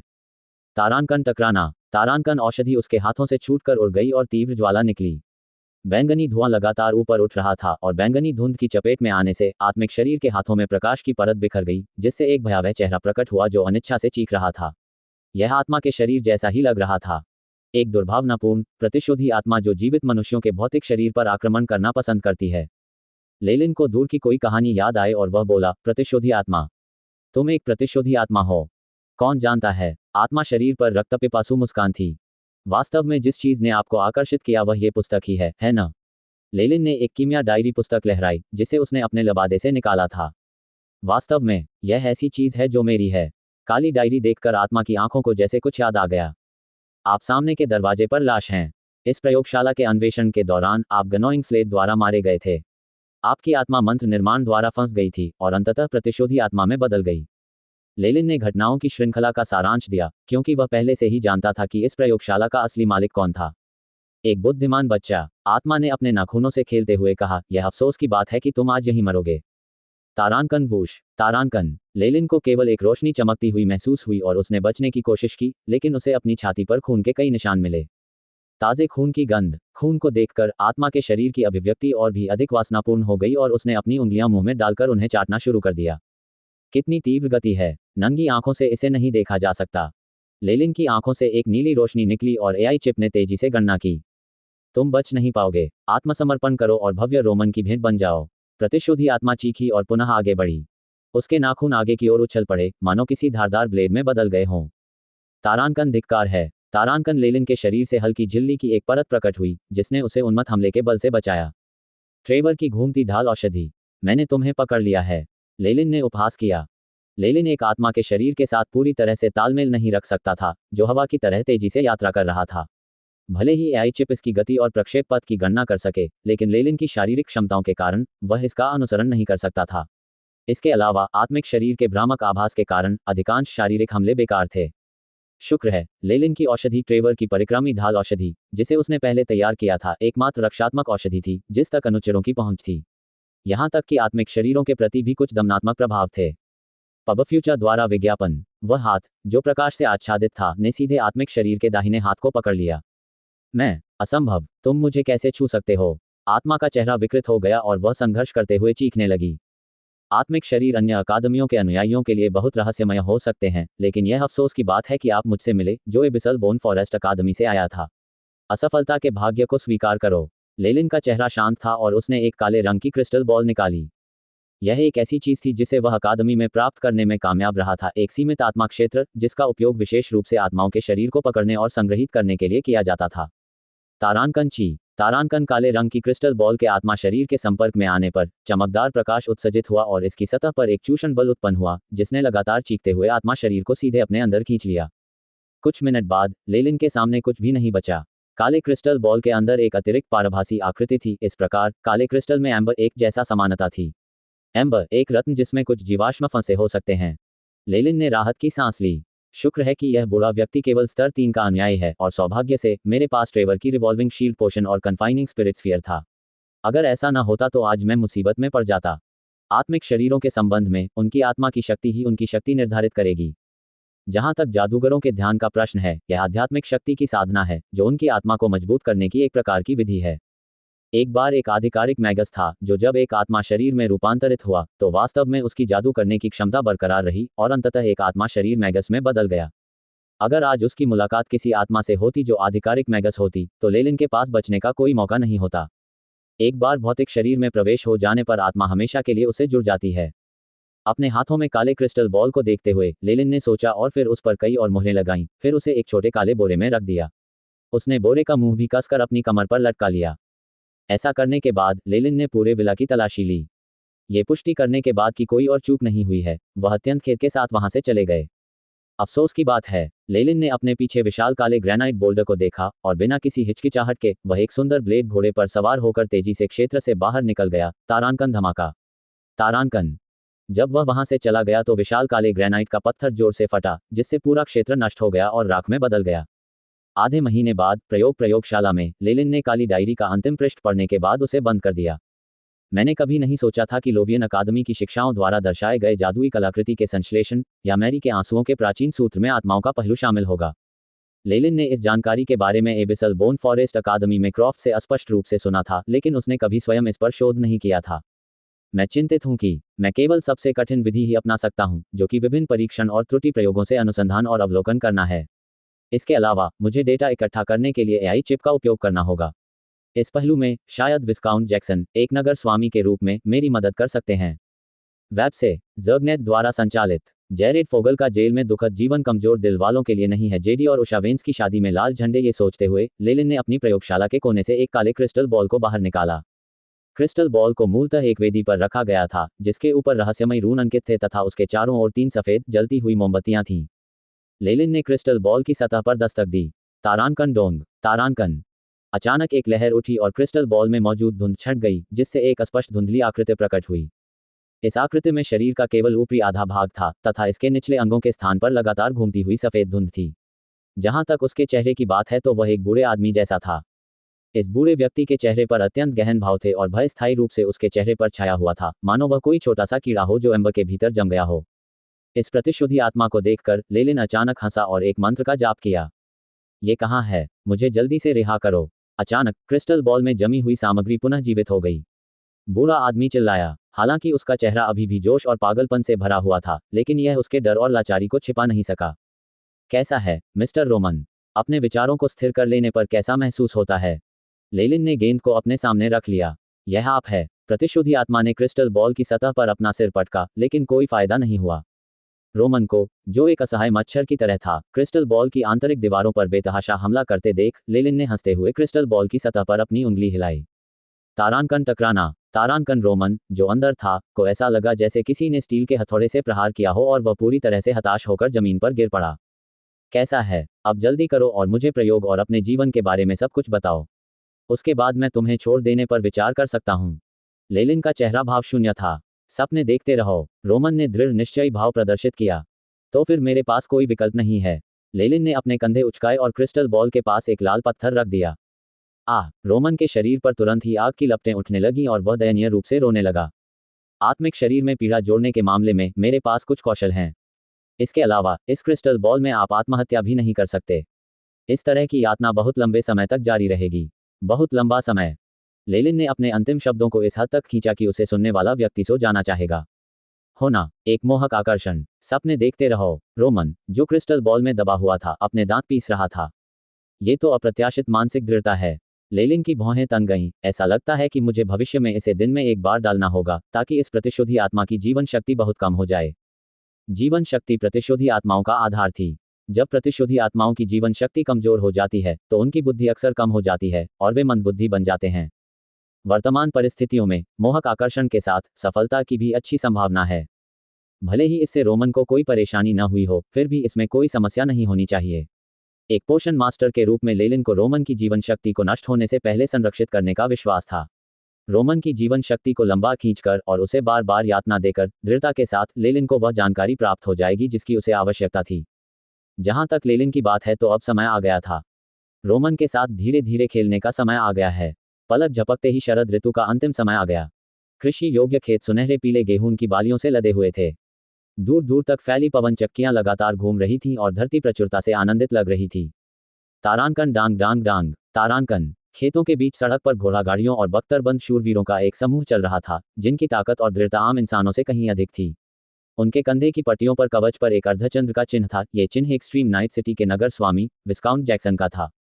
घोड़ागाड़ियों को देखकर किसान जल्दी से सड़क से हट गए, अपनी टोपियां उतार दी और झुककर प्रणाम करने लगे। शूरवीरों और सैनिकों के बीच में कई घोड़ागाड़ियां थीं जो काले कपड़े से ढकी हुई थीं। जैसे जैसे ये गाड़ियां आगे बढ़तीं, उनमें से धातु की जंजीरों की खनकने जैसी आवाजें निकलतीं, जो एक अशुभ एहसास पैदा करतीं। इस दिशा में देखो, ऐसा लगता है कि यह विला की ओर जा रहा है। यह इस महीने का तीसरा समूह होना चाहिए। भूरी दाढ़ी वाला एक किसान मन ही मन बुदबुदाया। बूढ़े जोहान, आप कहाँ देख रहे हैं? दूसरी ओर से एक किसान ने आवाज लगाई। वे घोड़ागाड़ियां। मुझे लगता रहता है कि कुछ गड़बड़ है। पहले जब हवा चलती थी तो मुझे घोड़ागाड़ी के अंदर आकृतियां दिखाई देती थीं। बूढ़े जॉन की भौहें सिकुड़ गईं। तो क्या हुआ? हो सकता है कि हमारी जागीर के स्वामी ने संकवश दासियां खरीदना शुरू कर दिया हो। तुम्हें पता है, हमारा दयालु लेकिन आलसी जागीरदार अभी भी किशोरावस्था में है। बूढ़े जॉन के पास खड़े किसान ने उसका समर्थन किया और बड़बड़ाते हुए कहा, हमारे लिए बेहतर है कि हम इन लोगों के मामलों में न पड़ें। चल दर रोज पब में हाल ही में नई रमाई है। दोनों किसानों की छाया धीरे धीरे दूर गायब हो गई। जहां तक दूसरी ओर का सवाल है, घोड़ागाड़ियों का जुलूस लेलिन की जागीर के बाहर रुक गया। ग्रीम और फ्रेजर लंबे समय से उनका इंतजार कर रहे हैं। नगरपालिका के आदेशानुसार माल आ गया है। शूरवीरों के नेता ने अपना लबादा खोला, जिसमें जख्मों से भरा एक भयानक चेहरा दिखाई दिया। कैदियों की गाड़ी खोलो। नेता के आदेश पर अधीनस्थों ने जल्दी से कैदियों को ले जाने वाली गाड़ियों को खोला, जिससे उनमें जंजीरों से बंधे कैदी दिखाई दिए। ये कैदी केवल मोटे कवच पहनते थे और इनमें छेद होते थे तथा ये मैल से सने होते थे। वे सभी अलग अलग कद काठी के थे, छोटा, लंबा, पतला और मोटा। हालांकि उनमें समानता यह है कि उनकी भावहीन आंखों में हत्यारी आभा छिपी हुई है। ग्रीम और फ्रेजर जैसे शूरवीर हत्या की मंशा के प्रति अत्यंत संवेदनशील थे। केवल वे लोग ही इस प्रकार की आभा वाले होते हैं जिन्होंने वास्तव में हत्या की हो। वहां 5 आदमी हैं। वे सभी जघन्य अपराधी हैं। उनसे संबंधित प्रत्येक कानूनी मामला 1 दर्जन बार मृत्युदंड देने के लिए पर्याप्त है। बेशक नगर के स्वामी ने बहुत पहले ही उनकी मृत्युदंड की सजा को मंजूरी दे दी थी। कानून की नज़र में वे पहले ही मृत हैं। शूरवीर नेता मुस्कुराया और उसका चेहरा जो जख्मों से भरा हुआ था और भी अधिक विचित्र हो गया। किसी भी कारण से, यहाँ तक कि उन निर्दोष पीड़ितों की खातिर भी, उन्हें कभी आसानी से जाने न दें। उनका भाग्य पूरी तरह से युवा मास्टर के हाथ में है। अपराधियों से मिलने के बाद ग्रीम ने कहा, हालांकि हम गारंटी दे सकते हैं कि उनमें से कोई भी इस जागीर से बाहर नहीं निकल पाएगा। संतोषजनक उत्तर मिलने के बाद नाइट लीडर अपने सैनिकों और खाली जेल गाड़ियों को विला से बाहर ले आया। जहां तक ग्रीम का प्रश्न है, वह 5 अपराधियों को जबरदस्ती मनों के तहखाने में ले आया। अंधेरे में टॉर्च, कसकर बंद दरवाजा और सूखा, दमघोंटू भूमिगत मार्ग इन सभी अपराधियों को एक अजीब सा एहसास दे रहा था। हालांकि 2 शूरवीरों, ग्रीम और फ्रेजर के कारण उनके पास प्रतिरोध करने का कोई मौका नहीं था। ग्रीम ने परिचित तरीके से नेतृत्व किया और 5 अपराधियों को अलग अलग जेल में पहुंचाया। इसके बाद वह एक नई सुरंग वाली प्रयोगात्मक प्रयोगशाला में आया और किनारे पर प्रतीक्षा करने लगा। यद्यपि दीवारें मोटी थीं और चारों ओर तेज रोशनी वाली मशालें जल रही थीं, फिर भी ग्रीम को ऐसा महसूस हो रहा था कि उसके रोंगटे खड़े हो गए हैं और उसके शरीर से ठंडा पसीना टपक रहा है। एक गुलाम नाइट के रूप में वह लेलिन की पहचान का एक हिस्सा जानता था। वह उन दीवारों के पीछे के अंधकार और आतंक के बारे में और भी अधिक जानता था। वह स्थान वस्तुतः नरक है। पहली बार जब ग्रीम को लेलिन ने अंदर बुलाया तो उसने अपने विचार उगल दिए। इसके बाद इस निडर शूरवीर ने पूरी रात उल्टी की। आधा घंटा बीत गया। ग्रीम के लिए समय आधे साल की तरह रेंगता हुआ प्रतीत हुआ, विशेषकर तब जब कभी कभी वह स्पष्ट चीखें मजबूत दीवारों को चीरती हुई उसके कान के पर्दे को चीरती हुई आती थीं। स्वर्ग दया करे। यद्यपि ग्रीम अच्छा व्यक्ति नहीं था और उसके हाथ भी खून से सने हुए थे, पत्थर की दीवारों के पीछे कराहना और चीखना ऐसी चीज थी जिसे कोई भी इंसान अब और नहीं कर सकता था। तारानकन चरमराहट। तारानकन मजबूत स्टील का दरवाजा खुला और लेलिन उसमें से बाहर निकला। उसके शरीर पर खून के धब्बे थे। यह अफसोस की बात है कि प्रयोगात्मक शरीर पर्याप्त रूप से मजबूत नहीं था और मंत्र के प्रभाव को सहन करने में असमर्थ था। मुझे आशा है कि अगले कुछ प्रायोगिक निकाय अधिक टिकाऊ होंगे। आत्माओं पर शोध करने के लिए लेलिन के पास कोई भी आसानी से उपलब्ध सामग्री नहीं थी, इसलिए वह केवल सबसे कठिन तरीका ही अपना सकते थे, जो था प्रयोगों के माध्यम से लगातार डेटा एकत्र करना। युवा मास्टर। ग्रीम ने जल्दी से सिर झुकाया। आज नगर के स्वामी के महल ने 5 और लोगों को भेजा है और वे सभी अपनी कोठरियों के अंदर हैं। अच्छे से। लेलिन ने अपना सिर हिलाया। हालांकि वह एक स्तर 3 अनुयायी था, एक आधिकारिक मैगस में आगे बढ़ने से पहले लेलिन के पास उन स्वयंभू लाइट मैगी को चुनौती देने के लिए पर्याप्त आत्मविश्वास नहीं था, इसलिए कुछ चीजों को अभी भी छुपाना पड़ा। केवल ग्रीम और फ्रेजर ही माल की प्राप्ति का काम संभाल रहे थे। उनके अलावा अन्ना को भी इसके बारे में थोड़ा बहुत पता था। उनके अलावा फेन और घर के नौकर ओल्ड वेलकर को भी लेलिन के कार्यों के बारे में कुछ नहीं पता था। हालांकि उनके पास कुछ धुंधले से अनुमान थे, लेकिन लेलिन हमेशा उन बेकार सामग्री को औषधीय पाउडर के साथ जलाकर नष्ट कर देता था, बिना किसी सबूत के। अगर किसी को संदेह भी हो तो वे उसके खिलाफ कुछ नहीं कर सकते थे। यही तो शक्ति की सीमा है। अकादमी में आधिकारिक मैगी दास बाजारों में घूम घूम कर सामग्री के रूप में दासों को खरीद सकते हैं। वे अनुयायियों को लालच देकर धोखा भी दे सकते थे, लेकिन कोई उन्हें दंडित नहीं कर सकता था। हालांकि मैं तो बस एक छोटा सा अनुयायी हूं और अकेला हूं। मुझे अभी भी अपनी प्रतिष्ठा का ध्यान रखना है। लेलिन ने उसकी ठोड़ी को सहलाया। एआई चिप, आज प्रायोगिक निकायों पर डेटा एकत्रीकरण कैसा है? लेलिन ने मन ही मन पूछा। प्रायोगिक विषय की आध्यात्मिक शक्ति में पहले से ही 23 असामान्य मस्तिष्कीय उतार चढ़ाव पाए गए हैं और मस्तिष्क के भीतर 45 छिपे हुए स्थान थे। एआई चिप की आवाज गूंजी। कैदियों को जीवित व्यक्तियों के रूप में प्रयोग करके आत्मा शरीर पर अनुसंधान और डेटा प्राप्त करने के लिए प्रयोग करना, ऐसा प्रतीत होता है कि यह संभव है। लेलिन ने अपना सिर हिलाया। बस ये राशि अभी भी बहुत कम है। पीछे मुड़कर उसने ग्रीम की ओर देखा जो शुरू से ही असहज लग रही थी। तुमने अच्छा किया, अब विदा हो जाओ। जैसी आपकी इच्छा गुरुजी। ग्रीम ने सिर झुकाया और राहत की एक गुप्त सांस ली और जल्दी से भाग गया। एक सामान्य मनुष्य होने के नाते स्वाभाविक रूप से वह इन मुद्दों को लेकर कुछ हद तक उलझन में था। दास प्रशिक्षण से निर्धारित सीमाओं का तो जिक्र ही न किया जाए, लेकिन लेलिन की ताकत ग्रीम से कहीं अधिक थी, इसलिए उसे इसे सहन करना तो कठिन ही लगता था, पर अनिच्छा प्रकट करने का साहस नहीं होता था। अपने मालिक के रूप में लेलिन ने स्वाभाविक रूप से इस बात को समझ लिया था। आखिरकार वह एक सामान्य इंसान ही है और ऐसी घटनाएं अपेक्षित हैं। जब तक वह आदेशों का पालन कर रहा है, मुझे दूसरों की परवाह करने की जरूरत नहीं है। लेलिन को एक क्षण के लिए ग्रीम का हाव भाव याद आया, फिर वह उसे पूरी तरह भूल गया। जैसे ही वह भूमिगत प्रयोगशाला में गायब हुआ, उसका काला लबादा उसके चारों ओर घूमने लगा। लेलिन, मेरे दोस्त, हम फिर मिलेंगे। अपने हरे बालों को जमीन पर लहराते हुए लैंगफोर्ड ने लेलिन की ओर देखा और उसके चेहरे पर ईमानदारी झलक रही थी। लेलिन और लैंगफोर्ड के बीच पिछली घटना के बाद से उन्होंने वास्तव में कुछ और बार व्यापार किया था। उनमें दोस्ती भी हो गई थी और वे बहुत अच्छे दोस्त बन गए थे। चीजें इस तरह से इसलिए घटित हुई क्योंकि लेलिन ने पाया कि जब लैंगफोर्ड पागल नहीं था तो उसका चरित्र अच्छा था। इसके अलावा उनके पास सामान की आपूर्ति स्थिर थी और ब्रे कैन्यन में कीमतें अन्य जादूगरों की तुलना में सस्ती थीं। जादूगरों के बीच लाभ ही एकमात्र स्थिरता है। जहां तक अन्य चीजों का प्रश्न है, उनमें से अधिकांश को त्यागा जा सकता है। लैंगफोर्ड, इस बार मुझे सामान की तत्काल आवश्यकता है। एक नज़र देख लो। लेलिन ने अपना सिर हिलाया और एक पीले रंग का चर्मपत्र दिया जिस पर कुछ लिखा हुआ था। मैं तुम्हारा ये रूप बहुत कम देखता हूँ, मुझे एक नज़र देखने दो। लैंगफोर्ड ने चर्मपत्र कागज लिया और तुरंत अपने दांत पीस लिए। कोष पक्षी का मल, तारकीय मिश्र धातु, ये सभी वस्तुएं आत्मा के पहलू से जुड़ी हैं और सस्ती वस्तुएं नहीं हैं। तारांकन डोंग। तारांकन एक छोटी सी बोरी तुरंत लैंगफोर्ड की मेज पर पटक दी गई। इसके चारों ओर की रस्सियों को खोलने पर इसके अंदर चमकते जादुई क्रिस्टल प्रकट हुए। जादुई क्रिस्टल के बारे में चिंता मत करो, ये जमा हैं। मैं बाद में औषधियों से इस अंतर की भरपाई कर दूंगा। लेलिन ने प्रभावशाली और दबंग अंदाज में बात की। ये सही है, आपकी क्षमता के साथ जादुई क्रिस्टल केवल एक छोटी सी बात है। लैंगफोर्ड की आंखें चमक उठीं और उसने तुरंत जादुई क्रिस्टल की बोरी अपने वस्त्र में रख ली। कोष पक्षी विलुप्त होने के कगार पर है। मैंने सुना है कि ब्लैक डेथ माउंटेन मैदानों में कुछ लोगों को पहले भी ये जगह मिली थी। जहां तक स्टेलर मिश्र धातु की बात है, मेरे पास इसका एक टुकड़ा है। लैंगफोर्ड ने तुरंत अपने पीछे की अलमारियों में तलाशी ली, जिसके बाद उसने एक छोटा काला बक्सा खोला। लाल साटन के अंदरूनी भाग के मध्य में नीले धब्बों वाला एक चांदी के रंग का पत्थर था। आपको जिन सामग्रियों की आवश्यकता है, तारकीय मिश्र धातु, फूल रहित पत्तियां, मेरे पास यहाँ प्रत्येक में से एक है। जहां तक अन्य लोगों का प्रश्न है, शायद आप घाटी के भीतर और आगे देख सकते हैं। लैंगफोर्ड ने जल्दी से सभी वस्तुओं को एक साथ रखा और अंतिम मूल्य की गणना की। 785 जादुई क्रिस्टल। ठीक है। लेलिन ने कुछ अनिच्छा से अपनी ठोड़ी को सहलाया। मैं बाजार देखने जाऊंगा। इसके अलावा आपको मेरे द्वारा अनुरोधित वस्तुओं पर नजर रखनी होगी और जब भी संभव हो उन्हें खरीदना होगा।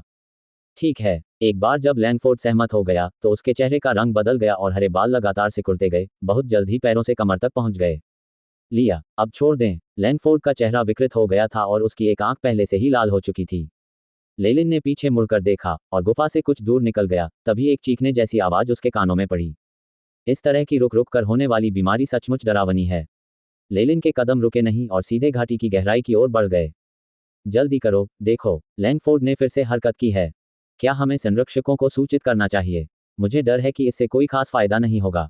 हे, कुछ ही देर बाद लैंगफोर्ड को इस जगह से खदेड़ दिया जाएगा।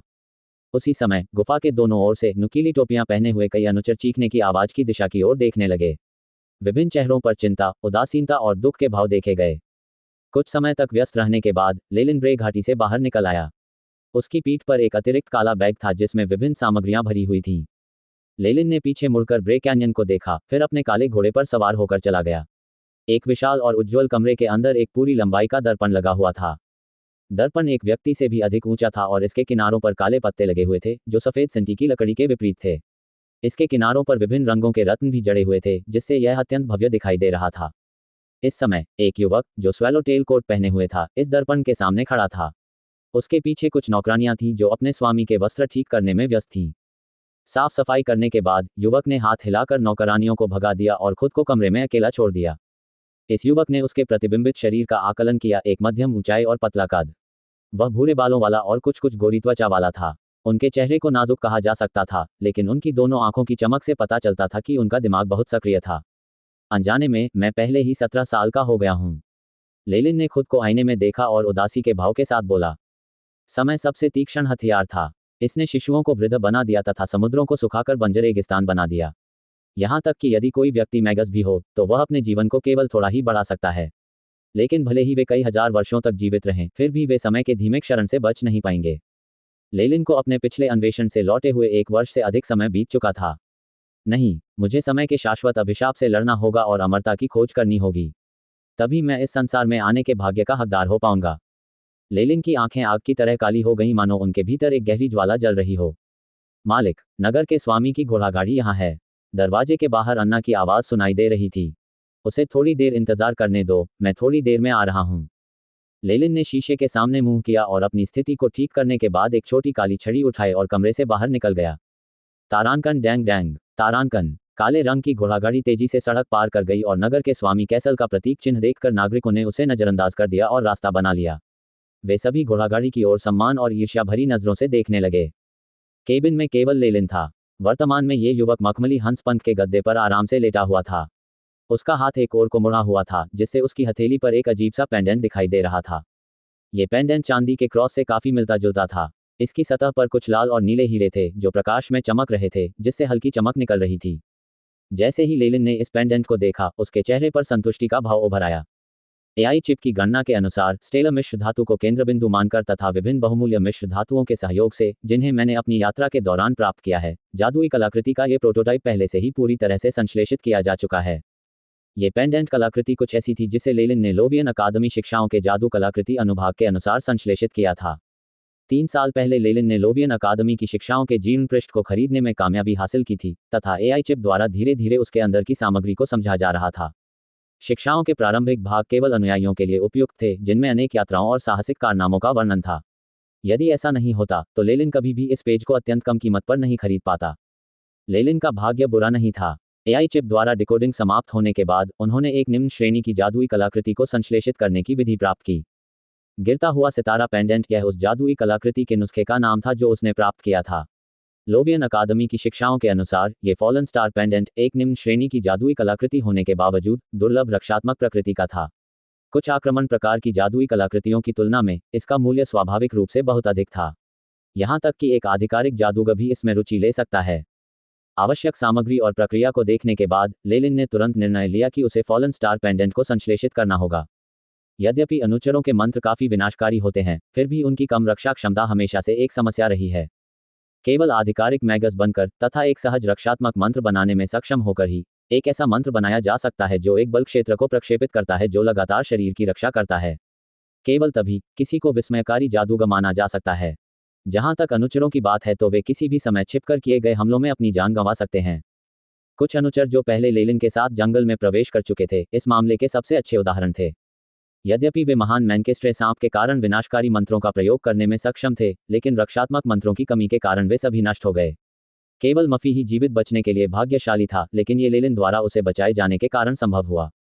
एक बार जब उसने फॉलन स्टार पेंडेंट को संश्लेषित कर लिया तो कुछ रक्षात्मक औषधियों के साथ लेलिन की रक्षा एक मैगस की रक्षा के एक अंश के बराबर होगी। इसके अलावा फॉलन स्टार पेंडेंट का रक्षा बल क्षेत्र तुरंत सक्रिय हो जाएगा। उदाहरण के लिए, जब तक प्रतिद्वंद्वी की आक्रमण शक्ति फॉलन स्टार पेंडेंट की सीमा से अधिक नहीं होती है और इसकी ऊर्जा पूरी तरह से समाप्त नहीं हो जाती है, तब तक लेलिन की रक्षा एक मजबूत कछुए के खोल की तरह होगी। जब तक फॉलन स्टार पेंडेंट सक्रिय था, लेलिन को कुछ नहीं होगा। सौभाग्य से एक्सट्रीम नाइट सिटी के पास एक जादूगर बाजार था। अगर ऐसा नहीं होता तो मैं इतनी सारी कीमती सामग्री इतनी जल्दी नहीं पा पाता। लेलिन को किसी तरह इस बात की खुशी महसूस हुई। अपने पास मौजूद अधिकांश जादुई क्रिस्टलों को तोड़ने और पीसने के साथ साथ ग्रेट मैनकेस्ट्रे सांप की सभी सामग्रियों को मिलाने के बाद वह एक पेंडेंट का प्रोटोटाइप बनाने में कामयाब रहे। मैंने मूलतः अपने सभी व्यय योग्य संसाधनों का उपभोग कर लिया है। लोवियन अकादमी की शिक्षाओं के अनुसार यह केवल एक अपूर्ण उत्पाद है। फॉलन स्टार पेंडेंट का मुख्य भाग पहले ही पूरा हो चुका है। अब जो बाकी है वह अंतिम चरण है। अपने हाथों में गिरे हुए सितारे के पेंडेंट पर नजर डालते हुए उसने देखा कि चांदी का क्रॉस चमक रहा था और विभिन्न रंगों की एक विस्तृत श्रृंखला के साथ चमक रहा था। इसकी सतह पर रहस्यमयी आकृतियां अंकित थीं और कुल मिलाकर यह एक रहस्यमयी कलाकृति जैसा प्रतीत होता था। जहां तक अंतिम सामग्री की बात है, वह तो मेरे पास पहले से ही है। मुझे केवल उपयुक्त क्षण की प्रतीक्षा करनी है, इससे पहले कि मैं फॉलन स्टार पेंडेंट के लिए आत्मा जागृति आरंभ कर सकूं। लेलिन ने गिरे हुए स्टार पेंडेंट को कसकर पकड़ लिया और उसे अपनी शर्ट पर रख लिया।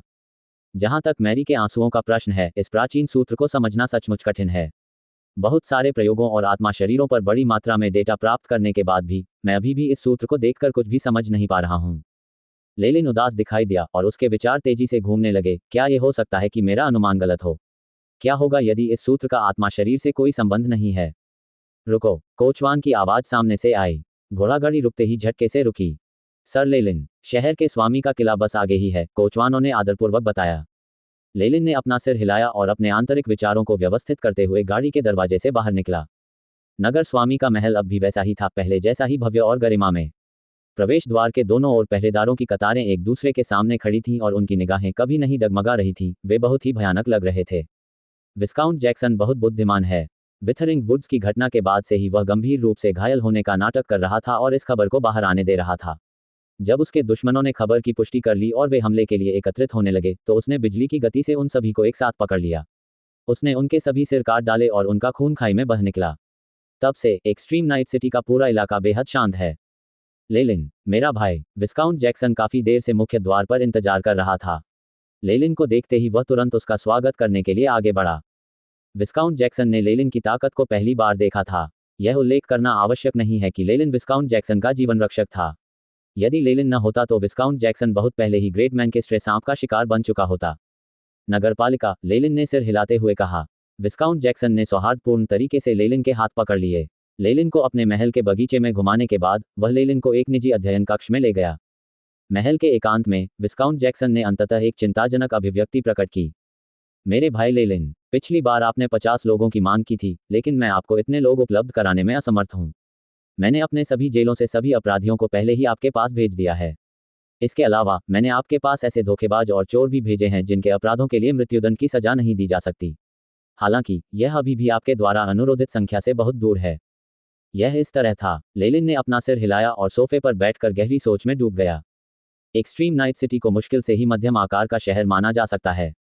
उनकी जनसंख्या 100,000 से अधिक नहीं होगी। विस्काउंट जैक्सन के लिए लेलिन को मृत्युदंड की सजा पाने वाले कुछ कैदियों की व्यवस्था करना अभी भी उसकी क्षमता के भीतर था। हालांकि जैसे जैसे समय बीतता गया, मौत की सजा पाने वाले अपराधियों की संख्या कम होती गई, फिर भी लेलिन का अनुरोध बढ़ता ही गया। इसलिए अब वह लेलिन के अनुरोधों को पूरा नहीं कर सकता था। जैसा कि आप जानते हैं, विस्काउंट जैक्सन ने आगे कहा, जबकि लेलिन गहरी सोच में था, मैं केवल एक शहर का स्वामी हूं। मेरी कुलीन स्थिति केवल एक विस्काउंट की है। व्यक्तिगत मृत्युदंड के संबंध में मैं अभी भी निर्णय लेने में सक्षम हो सकता हूं। हालांकि एक बार जब यह एक निश्चित सीमा से अधिक हो जाता है, तो मेरे पास इस मामले में कोई विकल्प नहीं रहता। आखिरकार ड्यूकडम पर अभी भी कानून का शासन है। विस्काउंट जैक्सन ने अपने हाथ हिलाए और उसकी आंखें चमक उठीं। जब तक कि इस समय कोई युद्ध नहीं चल रहा हो, अगर 50 या 100 लोग एक साथ गायब हो जाएं, तो यह निश्चित रूप से जनता के क्रोध को भड़का देगा। युद्ध। लेलिन चौंका, लेकिन बहुत जल्द ही उसका चौंकना एक ठंडी मुस्कुराहट में बदल गया। ये वास्तव में नमूने एकत्र करने का एक अच्छा मौका था। हालांकि विस्काउंट जैक्सन ने इस समय इसका उल्लेख करना चुना, इसलिए यह बहुत संभव था कि उन्होंने पहले से ही एक योजना के बारे में सोच लिया था। इस संबंध में मैं जैसे ही लेलिन इस मामले पर आगे बोलना चाहता था, उसकी छाती की जेब अचानक कौवे जैसी कांव कांव की आवाज के साथ हिल गई। तुरंत लेलिन के चेहरे के भाव बदल गए। क्या वहां कुछ गड़बड़ है? विस्काउंट जैक्सन ने चिंतित भाव से पूछा। इसका कोई बात नहीं, मुझे एक मित्र से खबर मिली है। लेलिन ने अपने हाथों को अपनी छाती में डाला और कांव कांव तुरंत बंद हो गई। उसके चेहरे पर भी पहले जैसी शांति आ गई। हालांकि लेलिन ने आगे बोलने में रुचि खो दी। विदा लेने से पहले उन्होंने विस्काउंट जैक्सन के साथ कुछ और शब्दों का आदान प्रदान किया। हालांकि विस्काउंट जैक्सन को कुछ परेशान कर रहा था, लेकिन लेलिन को देखकर, जो अंत में विचलित हो गया था, उसने अभी भी नहीं कहा कि उसके मन में क्या था। लेलिन महल से बाहर आने के बाद घोड़ागाड़ी पर चढ़ गया और वापस जागीर की ओर दौड़ा। मुझे वास्तव में ऐसे समय में अकादमी से समाचार प्राप्त हुआ। खबरों के अनुसार एबिसल बोन फॉरेस्ट अकादमी का युद्ध पहले ही अपनी तीव्रता के चरम पर पहुंच चुका था, जहां किसी भी समय विजेता और हारने वाले का निर्धारण हो सकता था। चूंकि लेलिन एक अनुचर था जिसे एक मिशन पर भेजा गया था, अकादमी ने उसे कुछ वस्तुएं दी थी जिनके माध्यम से वे उससे संपर्क कर सकते थे। इसके अलावा उनके साथ संपर्क के उद्देश्य से एकल उपयोग वाली विभिन्न वस्तुएं भी भेजी गईं। इस तरह वे महत्वपूर्ण समय के दौरान स्कूल की सबसे अद्यतन खबरें प्राप्त करने में सक्षम थे। इस समय दी गई खबर से ही विजेता और हारने वाले का निर्धारण होगा। एबिसल बोन फॉरेस्ट अकादमी की ताकत सीमित है और एबिसल बोन फॉरेस्ट अकादमी की ताकत के 2 अन्य गुट इसका विरोध कर रहे हैं, इसलिए जीतने की संभावना बहुत कम है। लेलिन ने सोचा, क्योंकि उसे एबिसल बोन फॉरेस्ट अकादमी की वर्तमान स्थिति का अच्छा अंदाजा था। जब तक कोई बाहरी गुट मध्यस्थता के लिए आगे नहीं आता, एबिसल बोन फॉरेस्ट अकादमी को इस बार निश्चित रूप से भारी नुकसान होगा और इसका परिणाम ये हो सकता है कि इसे भंग कर दिया जाए। लेलिन ने अपनी गुप्त प्रयोगशाला में कदम रखते समय गंभीर भाव धारण किया। लालटेन की मंद रोशनी में महोगनी की गोलाकार मेज की छाया दिखाई दे रही थी। प्रक्षेपण में चारों पैर लंबे कर दिए गए थे और जब दीवारों पर प्रक्षेपित किए गए तो यह 4 अंगों वाले जानवर जैसा लग रहा था, जिससे यह अशुभ लग रहा था। लेलिन मेज के सामने खड़ा था और उसकी परछाई भी लंबी हो गई थी। महोगनी लकड़ी की मेज पर काले रंग के स्क्रॉल का एक गुच्छा रखा हुआ था। प्रत्येक स्क्रॉल की सतह पर एक कौवे का चित्र था। इस समय कौवा जीवित हो गया था और लगातार कांव कांव कर रहा था, जिससे लोग भयभीत हो जाते थे। चाहे कुछ भी हो, मुझे अंदर की सामग्री तो देखनी ही है। लेलिन ने मन ही मन सोचा, भले ही यह एक जाल था जिसके अंदर किसी प्रकार का अनुरेखण मंत्र हो, फिर भी मेरे पास भागने के लिए पर्याप्त समय है। यदि ऐसा था भी, तो भी लेलिन ने अभी भी ट्रेवर के रिवॉल्विंग शील्ड पोशन को, जो उसने अभी अभी बनाया था, अपने हाथों में कसकर पकड़ रखा था। जिसके बाद गंभीर स्वर में लेलिन ने बायरन भाषा में कहा, लेलिन फॉलियर के नाम पर खोलो। तारांकन कांव कांव कांव। तारांकन काला कौवा चिल्लाया और उसकी आकृति मुड़ गई। कई काली रेखाएं एक साथ मिलकर एक काली खोपड़ी की छवि बनाती हैं। लेलिन ने अपने वस्त्र से एक लाल क्रिस्टल उठाया और उसे खोपड़ी के मुंह में फेंक दिया। तारांकन क्रंच क्रंच। तारांकन काली खोपड़ी तुरंत कागज से बाहर उड़ी और लाल क्रिस्टल को निगल गई। तारांकन पफ। तारांकन अपना भोजन समाप्त करने के बाद काली खोपड़ी फट गई और पुस्तक हिंसक रूप से कांपने लगी। यह नीचे की ओर जलने लगा, जहां हरे रंग की लौ दिखाई देने लगी। हरे रंग की लौ ने हवा में कई आकृतियां बनाई। लेलिन की आंखें घूम गईं। ये हरे अक्षर एक प्रकार का गुप्त कोड थे जिसे बाहरी लोग नहीं समझ पाते थे, लेकिन उन्होंने इसके अनुरूप एन्क्रिप्शन और डिक्रिप्शन एबिसल बोन फॉरेस्ट अकादमी में सीखा है। हरे रंग के अक्षरों के नीचे एक चमकदार लाल रंग की मोहर थी, जिसके नीचे बायरन भाषा में एक विशिष्ट नाम लिखा हुआ था। यहां तक कि एक काले सांप की छवि भी थी जो खोपड़ी से बाहर निकल रहा था। यहां तक कि चेयरमैन की मोहर भी दिख गई है। ऐसा लगता है कि यह खबर झूठी नहीं है। उतार चढ़ाव वाले पात्रों को देखकर लेलिन की अभिव्यक्ति अस्थिर हो गई। कुछ समय बाद, जब ज्वाला जलना समाप्त हो गई, हरे रंग के अक्षर हवा में गायब हो गए तथा पीछे भूरे रंग की राख का ढेर छोड़ गए। लेलिन ने आह भरी और अपनी भौहें सिकोड़ लीं। वास्तव में उन्होंने सर्वोच्च आदेश भेजा, सभी अनुचरों को जो बाहर मिशन पर काम कर रहे हैं, तुरंत अकादमी में वापस आने के लिए कहा। इसके अलावा उन्होंने कठोर दंड का भी प्रावधान किया है। जो लोग 3 महीने के भीतर अकादमी में वापस नहीं आएंगे, उन्हें तुरंत देशद्रोही करार दिया जाएगा तथा अकादमी की अनुशासनात्मक टीम द्वारा उन्हें मृत्युदंड दिया जाएगा। मुझे डर है कि इस बार मुझे वापस जाना पड़ेगा, लेलिन ने बुदबुदाया। इस बात को लेकर कि क्या ये किसी दुश्मन द्वारा बिछाया गया जाल था, लेलिन को बिल्कुल भी चिंता नहीं थी। सबसे पहले, लेलिन केवल एक तुच्छ अनुचर था। शत्रु उसके लिए इतने कष्टसाध्य उपाय नहीं अपनाएगा। इसके अलावा एबिसल बोन फॉरेस्ट अकादमी के अध्यक्ष भी एक महान व्यक्ति थे। वह कम से कम रैंक 2 का मैगस था। भले ही एबिसल बोन फॉरेस्ट अकादमी पराजित हो गई हो, लेकिन उनकी व्यक्तिगत मोहर कभी भी दुश्मन के हाथों में नहीं जाएगी। एबिसल बोन फॉरेस्ट अकादमी। लेलिन ने आह भरी और क्रॉफ्ट, विक्की, निस्सा और बाकी लोगों के बारे में सोचा और सोचा कि वे कैसे हैं। इससे पहले जब लेलिन ने जल्दबाजी में छोड़ने का फैसला किया था, तो यह वास्तव में उसका स्वार्थपूर्ण निर्णय था। हालांकि दोनों अकादमियों के सामने उनकी ताकत चींटी के बराबर भी नहीं थी, इसलिए वह इससे बेहतर कोई रास्ता नहीं सोच सके। मैंने कभी नहीं सोचा था कि 3 साल बाद मैं अंततः वापस लौटूंगा। लेलिन ने अचानक आदेश दिया, एआई चिप, अब मेरे आंकड़े सामने लाओ। बीप। लेलिन फॉलियर, स्तर 3 अनुचर, नाइट। शक्ति 3.1, चपलता 3.3, जीवन शक्ति 3.7, आध्यात्मिक बल 13.1, जादुई शक्ति 13, जादुई शक्ति आध्यात्मिक शक्ति के साथ समन्वय में है। स्थिति स्वस्थ 1 वर्ष से अधिक समय बीत चुका था और संशोधित एजोर पोषण का, यहां तक कि स्तर 3 के अनुयायी के लिए भी, बहुत लाभकारी प्रभाव था। इससे लेलिन की आध्यात्मिक शक्ति में 3 अंक की वृद्धि हुई। हालांकि दवा के प्रति उसके शरीर का प्रतिरोध अब अपनी सीमा तक पहुंच चुका था। अब और अधिक नीला औषधि पीने से कोई प्रभाव नहीं पड़ेगा। अगले कुछ वर्षों तक अपनी आध्यात्मिक शक्ति को बढ़ाना लेलिन के लिए असंभव होगा, जब तक कि वह एक नए प्रकार की आध्यात्मिक शक्ति औषधि का आविष्कार न कर ले। स्तर 3 अनुचर के बाद यह एक आधिकारिक मैगस का क्षेत्र होगा, लेलिन ने बुदबुदाते हुए कहा। स्तर 3 के अनुचर से आधिकारिक मैगस तक आगे बढ़ने में बहुत बड़ी अड़चन आएगी। स्तर 2 से स्तर 3 तक आगे बढ़ने की तुलना में कठिनाई बहुत अधिक है। ऐसा लग रहा था जैसे मैगस वर्ल्ड के सभी गुटों ने जानबूझकर आधिकारिक मैगस से संबंधित जानकारी को नियंत्रित कर रखा था। यहां तक कि अगर लेलिन को भारी मात्रा में जादुई क्रिस्टल निकालने पड़े, तो भी वह ज्यादा कुछ हासिल नहीं कर पाएगा। लेवल 3 अनुयायी बनने की पिछली कष्टदायक घटना अचानक लेलिन के दिमाग में उभर आई। मैगस वर्ल्ड के उच्च अधिकारियों ने मैगस की उन्नति से संबंधित जानकारी को अत्यंत गोपनीय रखा है। कोई भी घुमक्कड़ जादूगर चाहे कितना भी प्रतिभाशाली क्यों न हो, जब तक वह किसी गुट में शामिल नहीं होता, वह कभी भी आगे बढ़ने का ज्ञान प्राप्त नहीं कर पाएगा। इसका उद्देश्य निम्नतम स्तर को प्रतिरोध और विद्रोह से रोकना तथा शासन को बनाए रखना है। लेलिन को भी बिना पूर्व जानकारी के आगे बढ़ने के बुरे परिणामों का अनुभव हुआ था। यदि एआई चिप न होती तो वह बिना कोई शव छोड़े ही मर जाता। एबिसल बोन फॉरेस्ट अकादमी। मुझे एक बार वापस लौटना है और आधिकारिक मैगस में आगे बढ़ने का ज्ञान प्राप्त करना है। यह एकमात्र स्थान था जहां लेलिन को पता था कि वह अधिक आसानी से जानकारी प्राप्त कर सकता है। जहां तक बाजार वगैरह का सवाल है, वे पूरी तरह से विचार करने लायक नहीं थे। एक जादूगर का रास्ता कांटों से भरा होगा। एक भी गलत कदम का परिणाम अपरिवर्तनीय होगा। पिछली बार लेलिन ने जोखिम उठाया और लेवल 3 के अनुयायी तक पहुंच गया, लेकिन अकादमी और उसके गुरु से मार्गदर्शन की कमी के कारण वह अनुकरण के लिए केवल एआई चिप पर ही भरोसा कर सका। अंत में उन्हें 2 अप्रत्याशित परिस्थितियों का सामना करना पड़ा। यदि एआई चिप की अपार क्षमताएं और थोड़ी किस्मत न होती, तो लेलिन कभी भी इतनी आसानी से आगे नहीं बढ़ पाता, और वह भी बिना किसी दुष्प्रभाव के। केवल इतना ही, मुझे अपने अधीनस्थों के लिए की गई व्यवस्था पर पुनर्विचार करना होगा। लेलिन ने अपनी ठुड्डी पर हाथ फेरा। शायद यहाँ एक बैकअप योजना की व्यवस्था करना एक बुरा विचार नहीं होगा।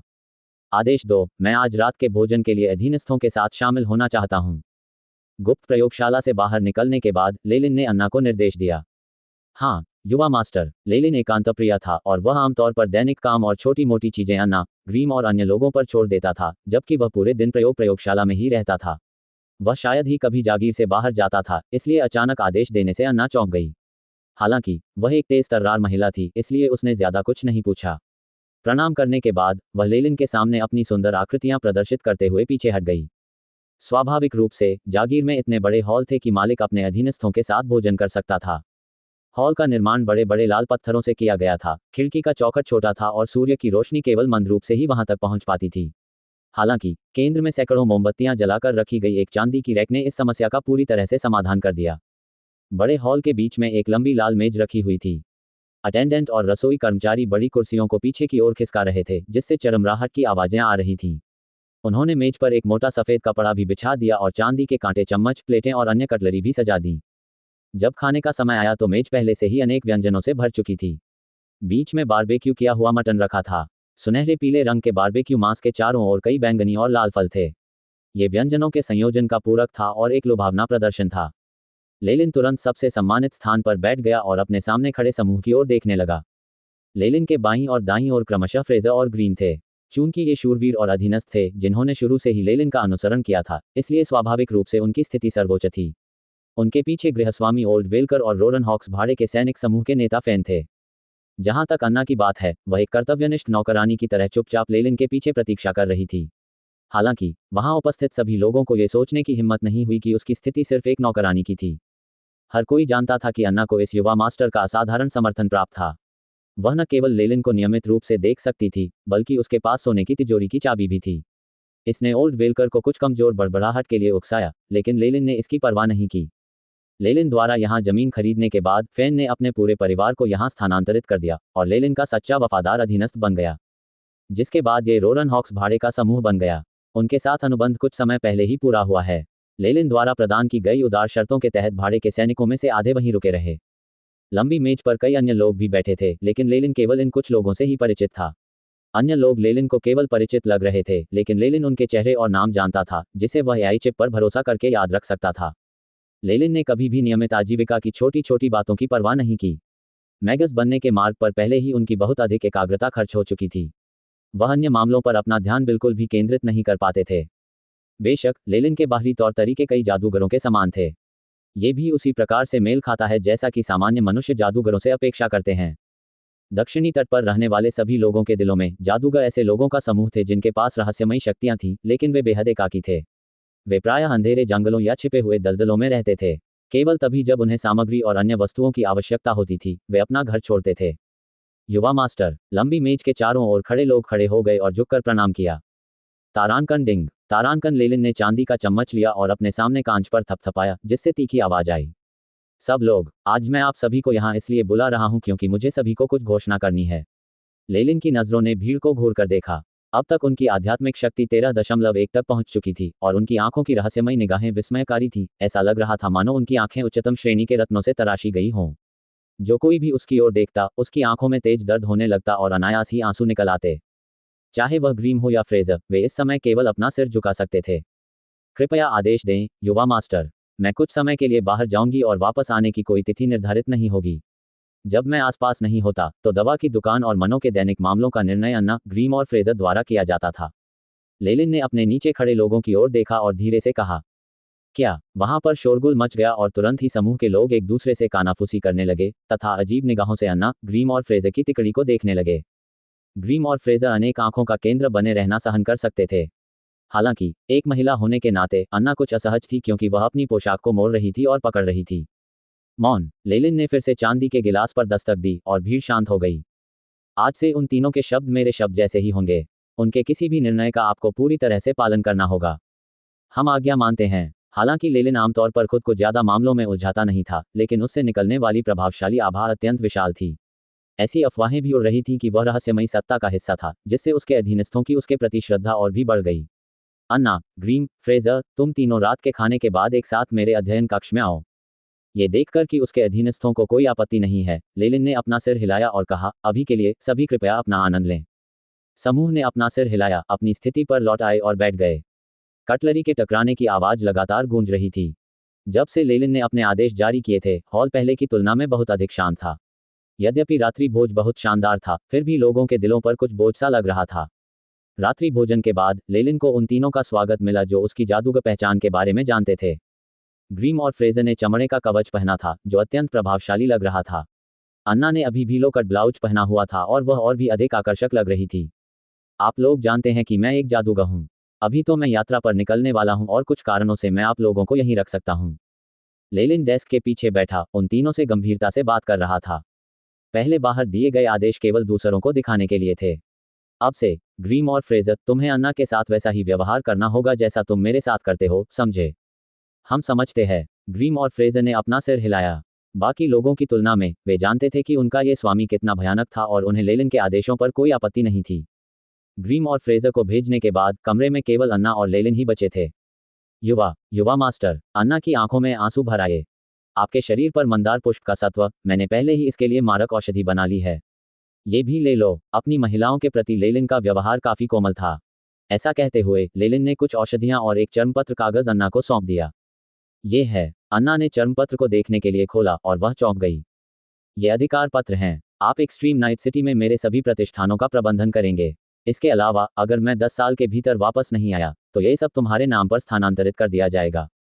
लेलिन ने अपनी उंगलियां पार करते हुए कहा, इसके अलावा मफी और विस्काउंट जैक्सन इन प्रक्रियाओं के गवाह हैं।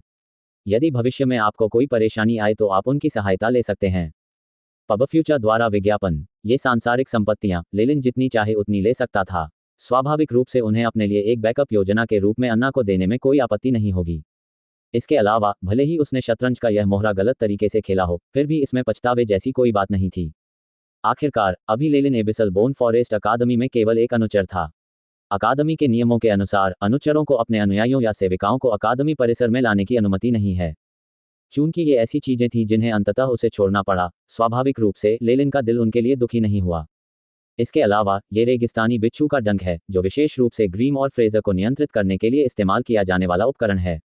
तुम्हें उन्हें अच्छी तरह से रखना होगा। लेलिन ने अन्ना को एक लाल डिब्बा सौंपा। नहीं, एना ने अपने होठों को काटा और अंततः आगे बढ़कर लेलिन के दोनों पैरों को पकड़ लिया। युवा स्वामी, अन्ना को मत भगाओ। अन्ना यंग मास्टर के साथ रहना चाहती है, चाहे उसे कुछ भी करना पड़े, ठीक है? युवती ने लेलिन के पैरों को पकड़ लिया और उसके सुंदर चेहरे से मोतियों जैसे चमकीले आंसू बहने लगे। उसका गर्म और हल्का सा कांपता हुआ शरीर लेलिन की टांगों के चारों ओर लिपट गया। कोई भी देख सकता था कि अन्ना ने ये शब्द कहने के लिए अत्यधिक साहस जुटाया था। लेलिन ने अपनी आंखों में कोमलता के स्पर्श के साथ अन्ना को देखा। उसने अपना दाहिना हाथ आगे बढ़ाया और युवती के बालों और पीठ को सहलाया। मुझे बहुत खेद है अन्ना, जिस स्थान पर मुझे जाना है वह आपके लिए अत्यंत खतरनाक है। लेकिन अन्ना ने आंसुओं से भरा अपना चेहरा ऊपर उठाया, मानो वह कुछ और कहना चाहती हो। बकवास मत करो, सुनो। अचानक लेलिन का चेहरा सख्त हो गया। अपने स्वामी को इस प्रकार कार्य करते देख उसके मन में स्वामी के आदेशों की अवहेलना करने का गहरा दर्द और पीड़ा उभर आई। आखिरकार अन्ना ने दास प्रशिक्षण लिया था। यद्यपि ये दास व्यापारियों के तरीके थे, लेकिन यह अन्ना की आत्मा में गहराई से समा गया था। हाँ, युवा मास्टर। अन्ना ने रोना बंद किया और पुस्तक तथा बक्सा रख लिया। वह केवल लेलिन को उसी तरह देखती रही जैसे कोई बिल्ली अपने मालिक द्वारा त्याग दी गई हो। लड़की को इस तरह से व्यवहार करते देख लेलिन ने अपने लबादे से कुछ औषधियां निकाली और उसे दे दी। आखिरकार वह पत्थर दिल व्यक्ति नहीं था। यह एक पुनर्वास औषधि है जो शारीरिक घावों को शीघ्रता से ठीक कर सकती है। इसे अच्छी तरह से रखें। इसके अलावा ये बैंगनी औषधि एक आक्रमण प्रकार की औषधि है। यदि ऐसा कोई दिन आए जब आपके सामने ऐसा खतरा आए जिसे ग्रीम या फ्रेजर भी नहीं संभाल सकें, तो इसे उन पर फेंक दें। क्या आप मुझे समझते हैं? लेलिन ने बैंगनी रंग के औषधि की ओर इशारा किया और अन्ना को निर्देश दिया। अन्ना समझती है। उसकी आंखें लाल हो गईं। वह जानती थी कि वह अपने स्वामी के आदेश की अवहेलना नहीं कर सकती, इसलिए उसने औषधि को अच्छी तरह से रख लिया। पब फ्यूचर द्वारा विज्ञापन। सांस। उसके जाते हुए रूप को देखकर लेलिन ने अचानक आह भरी। हालांकि उन्होंने बहुत सारी तैयारियां कर ली थी, लेकिन उन्हें पता था कि 1 दर्जन वर्षों के बाद ये गुट जिसे उन्होंने छोड़ दिया था हवा में गायब हो जाएगा। हालांकि उन्हें कोई पछतावा नहीं था। ये सभी सामान्य मनुष्य थे जिनमें जादूगर बनने की कोई योग्यता नहीं थी। भविष्य में वे उसके लिए सीमित उपयोगी होंगे। सबसे अधिक संभावना यह है कि इस छोटे से गुट का उसके लिए एकमात्र उपयोग लोगों से छिपने के लिए एक आवरण के रूप में कार्य करना होगा, और तब भी ये बिल्कुल भी सुरक्षित नहीं था। अंततः अन्ना को सब कुछ सौंपना कोई बुरा निर्णय नहीं था। अन्ना के शरीर पर मंदार पुष्प के सार के अलावा अन्ना के शरीर पर अन्य सभी प्रतिबंध पहले ही लेलिन द्वारा हटा दिए गए थे। अब से अन्ना एक स्वतंत्र मनुष्य होगी। मुझे आशा है कि ये चीजें पाने के बाद आप एक खुशहाल जीवन जी सकेंगे। लेलिन की आंखें अपाठ्य थीं। यदि अन्ना किसी अन्य जादूगर के हाथों में पड़ जाए तो वह अधिक से अधिक उनके लिए अपनी दबी हुई ऊर्जा को बाहर निकालने का एक साधन मात्र होगी। जब उनकी रुचि समाप्त हो जाएगी तो हो सकता है कि उसे किसी प्रयोग में शामिल किया जाए। अब जब अन्ना ने लेलिन का अनुसरण किया था तो न केवल वह एक दास के रूप में अपनी स्थिति से मुक्त हो गई थी, बल्कि लेलिन ने उसे मंदार फूल के सार के जहर से भी बचा लिया था। उसने उसे जागीर और दवा की दुकान भी दे दी थी, इसलिए आगे चाहे जो भी हो वह सभी अपराध बोध से मुक्त रहेगा। सभी परेशानी वाले मामले सुलझ गए हैं। अब जो बाकी रह गया है वह है प्रयोगात्मक प्रयोगशाला और भूमिगत कोशिकाओं का पुनर्तः निपटान करना। लेलिन ने सोचा और भूमिगत जाने के लिए उठ खड़ा हुआ। ये वह निषिद्ध क्षेत्र था जिसे उसने सीमांकित किया था। अन्ना और दोनों शूरवीर इतनी आसानी से यहाँ आने की हिम्मत नहीं करेंगे। टॉर्च की मंद रोशनी में लेलिन ने एक क्रिस्टल बॉल निकाली। इसके अंदर एक वृद्ध व्यक्ति की आकृति देखी जा सकती थी। उसके चेहरे पर पागलपन था और उसमें भय भी झलक रहा था। हम फिर मिलेंगे मिस्टर रोमन, लेलिन ने मुस्कुराकर अभिवादन किया। हालांकि रोमन की नज़र में यह मुस्कान शैतान की मुस्कान से भी अधिक कष्टदायक थी। नहीं, यहाँ मत आना। रोमन का चेहरा विकृत हो गया और वह भयभीत होकर अपने पीछे लगे क्रिस्टल बॉल की दीवारों की ओर पीछे हट गया। हालांकि लेलिन की तीव्र इंद्रियों ने भयभीत प्रतिशोधी आत्मा की अभिव्यक्ति के पीछे छिपे संकल्प को पहचान लिया। मैं तुम्हें एक अच्छी खबर और एक बुरी खबर बताता हूँ। लेलिन ने कुशलतापूर्वक क्रिस्टल बॉल के पास कई उपकरण रख दिए और प्रतिशोधी आत्मा को बोलते समय कान फाड़ देने वाली चीखें निकालने दी। अच्छी खबर यह है कि मैं कुछ समय के लिए यहाँ से जा रहा हूँ। इससे पहले कि प्रतिशोधी आत्मा कोई प्रतिक्रिया देती, लेलिन मुस्कुराया और बोला, और बुरी खबर यह है कि मैं चाहे जहाँ भी जाऊँ तुम मेरे साथ ही जाओगी। ओह नहीं नहीं, मैं तुमसे विनती करता हूँ। ठीक है, तो फिर मुझे वह सब बताओ जो तुम जानते हो। शुरुआत में रोमन स्वाभाविक रूप से कुछ भी नहीं बोलेगा। हालांकि 1 वर्ष से अधिक की यातना के बाद उसने कुछ जानकारी उगलनी शुरू कर दी थी। प्रतिशोधी आत्मा के वर्णन के बाद लेलिन ने अपना सिर हिलाया। ऐसा लगता है कि मिस्टर रोमन के मन में अभी भी इच्छाधारी विचार हैं, इसलिए चलिए आगे बढ़ते हैं। लेलिन के बयान के बाद प्रयोगशाला में कई रोंगटे खड़े कर देने वाली चीखें गूंज उठीं, मानो किसी व्यक्ति की मौत से ठीक पहले की चीखें हों। यद्यपि इस प्रतिशोधी आत्मा ने आधे महीने पहले ही मानसिक रूप से टूटने के लक्षण दिखाए थे, फिर भी ये लेलिन को उसके ज्ञात रहस्यों के बारे में भ्रामक जानकारी देने में कामयाब रही। इस प्रतिशोधी आत्मा ने एक साथ बहुत सारी जानकारी दी और यह अत्यंत जटिल थी।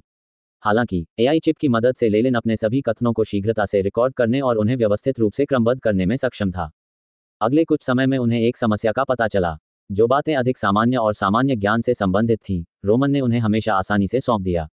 हालांकि महत्वपूर्ण बिंदुओं और रहस्यों के संबंध में रोमन ने उन्हें नजरअंदाज कर दिया और महत्वपूर्ण जानकारी को छिपा लिया। हालांकि लेलिन को इसकी कोई परवाह नहीं थी। इससे प्रतिदिन भारी मात्रा में जानकारी मिलेगी। एआई चिप की फिल्टरिंग और छंटाई के साथ साथ वह अभी भी बहुत सारी जानकारी प्राप्त करेगा।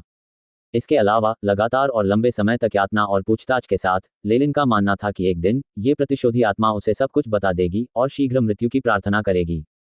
पूछताछ की दैनिक दिनचर्या पूरी होने के बाद लेलिन भूमिगत अन्य कमरों की ओर चला गया। यहाँ दीवारों पर खून से सने विभिन्न यातना उपकरण लटकाए गए थे। फर्श पर कुछ लाशें भी पड़ी थीं जिनके शरीर पर घाव के निशान थे, जिससे उन्हें मानव शरीर के रूप में पहचानना लगभग असंभव हो गया था।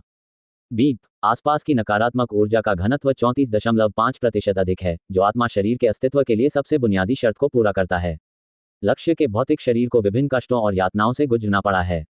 आत्मा के शरीर के प्रकट होने की संभावना 1.23%। एआई चिप ने कुछ लाशों को स्कैन किया और आंकड़े बताए। आत्मिक शरीर के स्वाभाविक रूप से बनने की 1000वीं संभावना की तुलना में यह अनुपात पहले से ही बहुत अधिक माना जा सकता है। लेलिन ने अपनी ठोड़ी को सहलाया। अगर मुझे और समय दिया जाए तो मैं निश्चित रूप से एक कृत्रिम आत्मा शरीर के निर्माण को प्रेरित करने में सक्षम हो जाऊंगा। आत्माओं पर शोध करने का सबसे प्रभावी तरीका आत्मिक शरीरों का उपयोग करना था। इस स्थापित सिद्धांत को सभी डार्क मैगी द्वारा सार्वजनिक रूप से स्वीकार किया गया। अब लेलिन को जो करना था वह था बाहरी दुनिया की परिस्थितियों का लगातार अनुकरण करना और एक कृत्रिम आत्मा शरीर का निर्माण करना।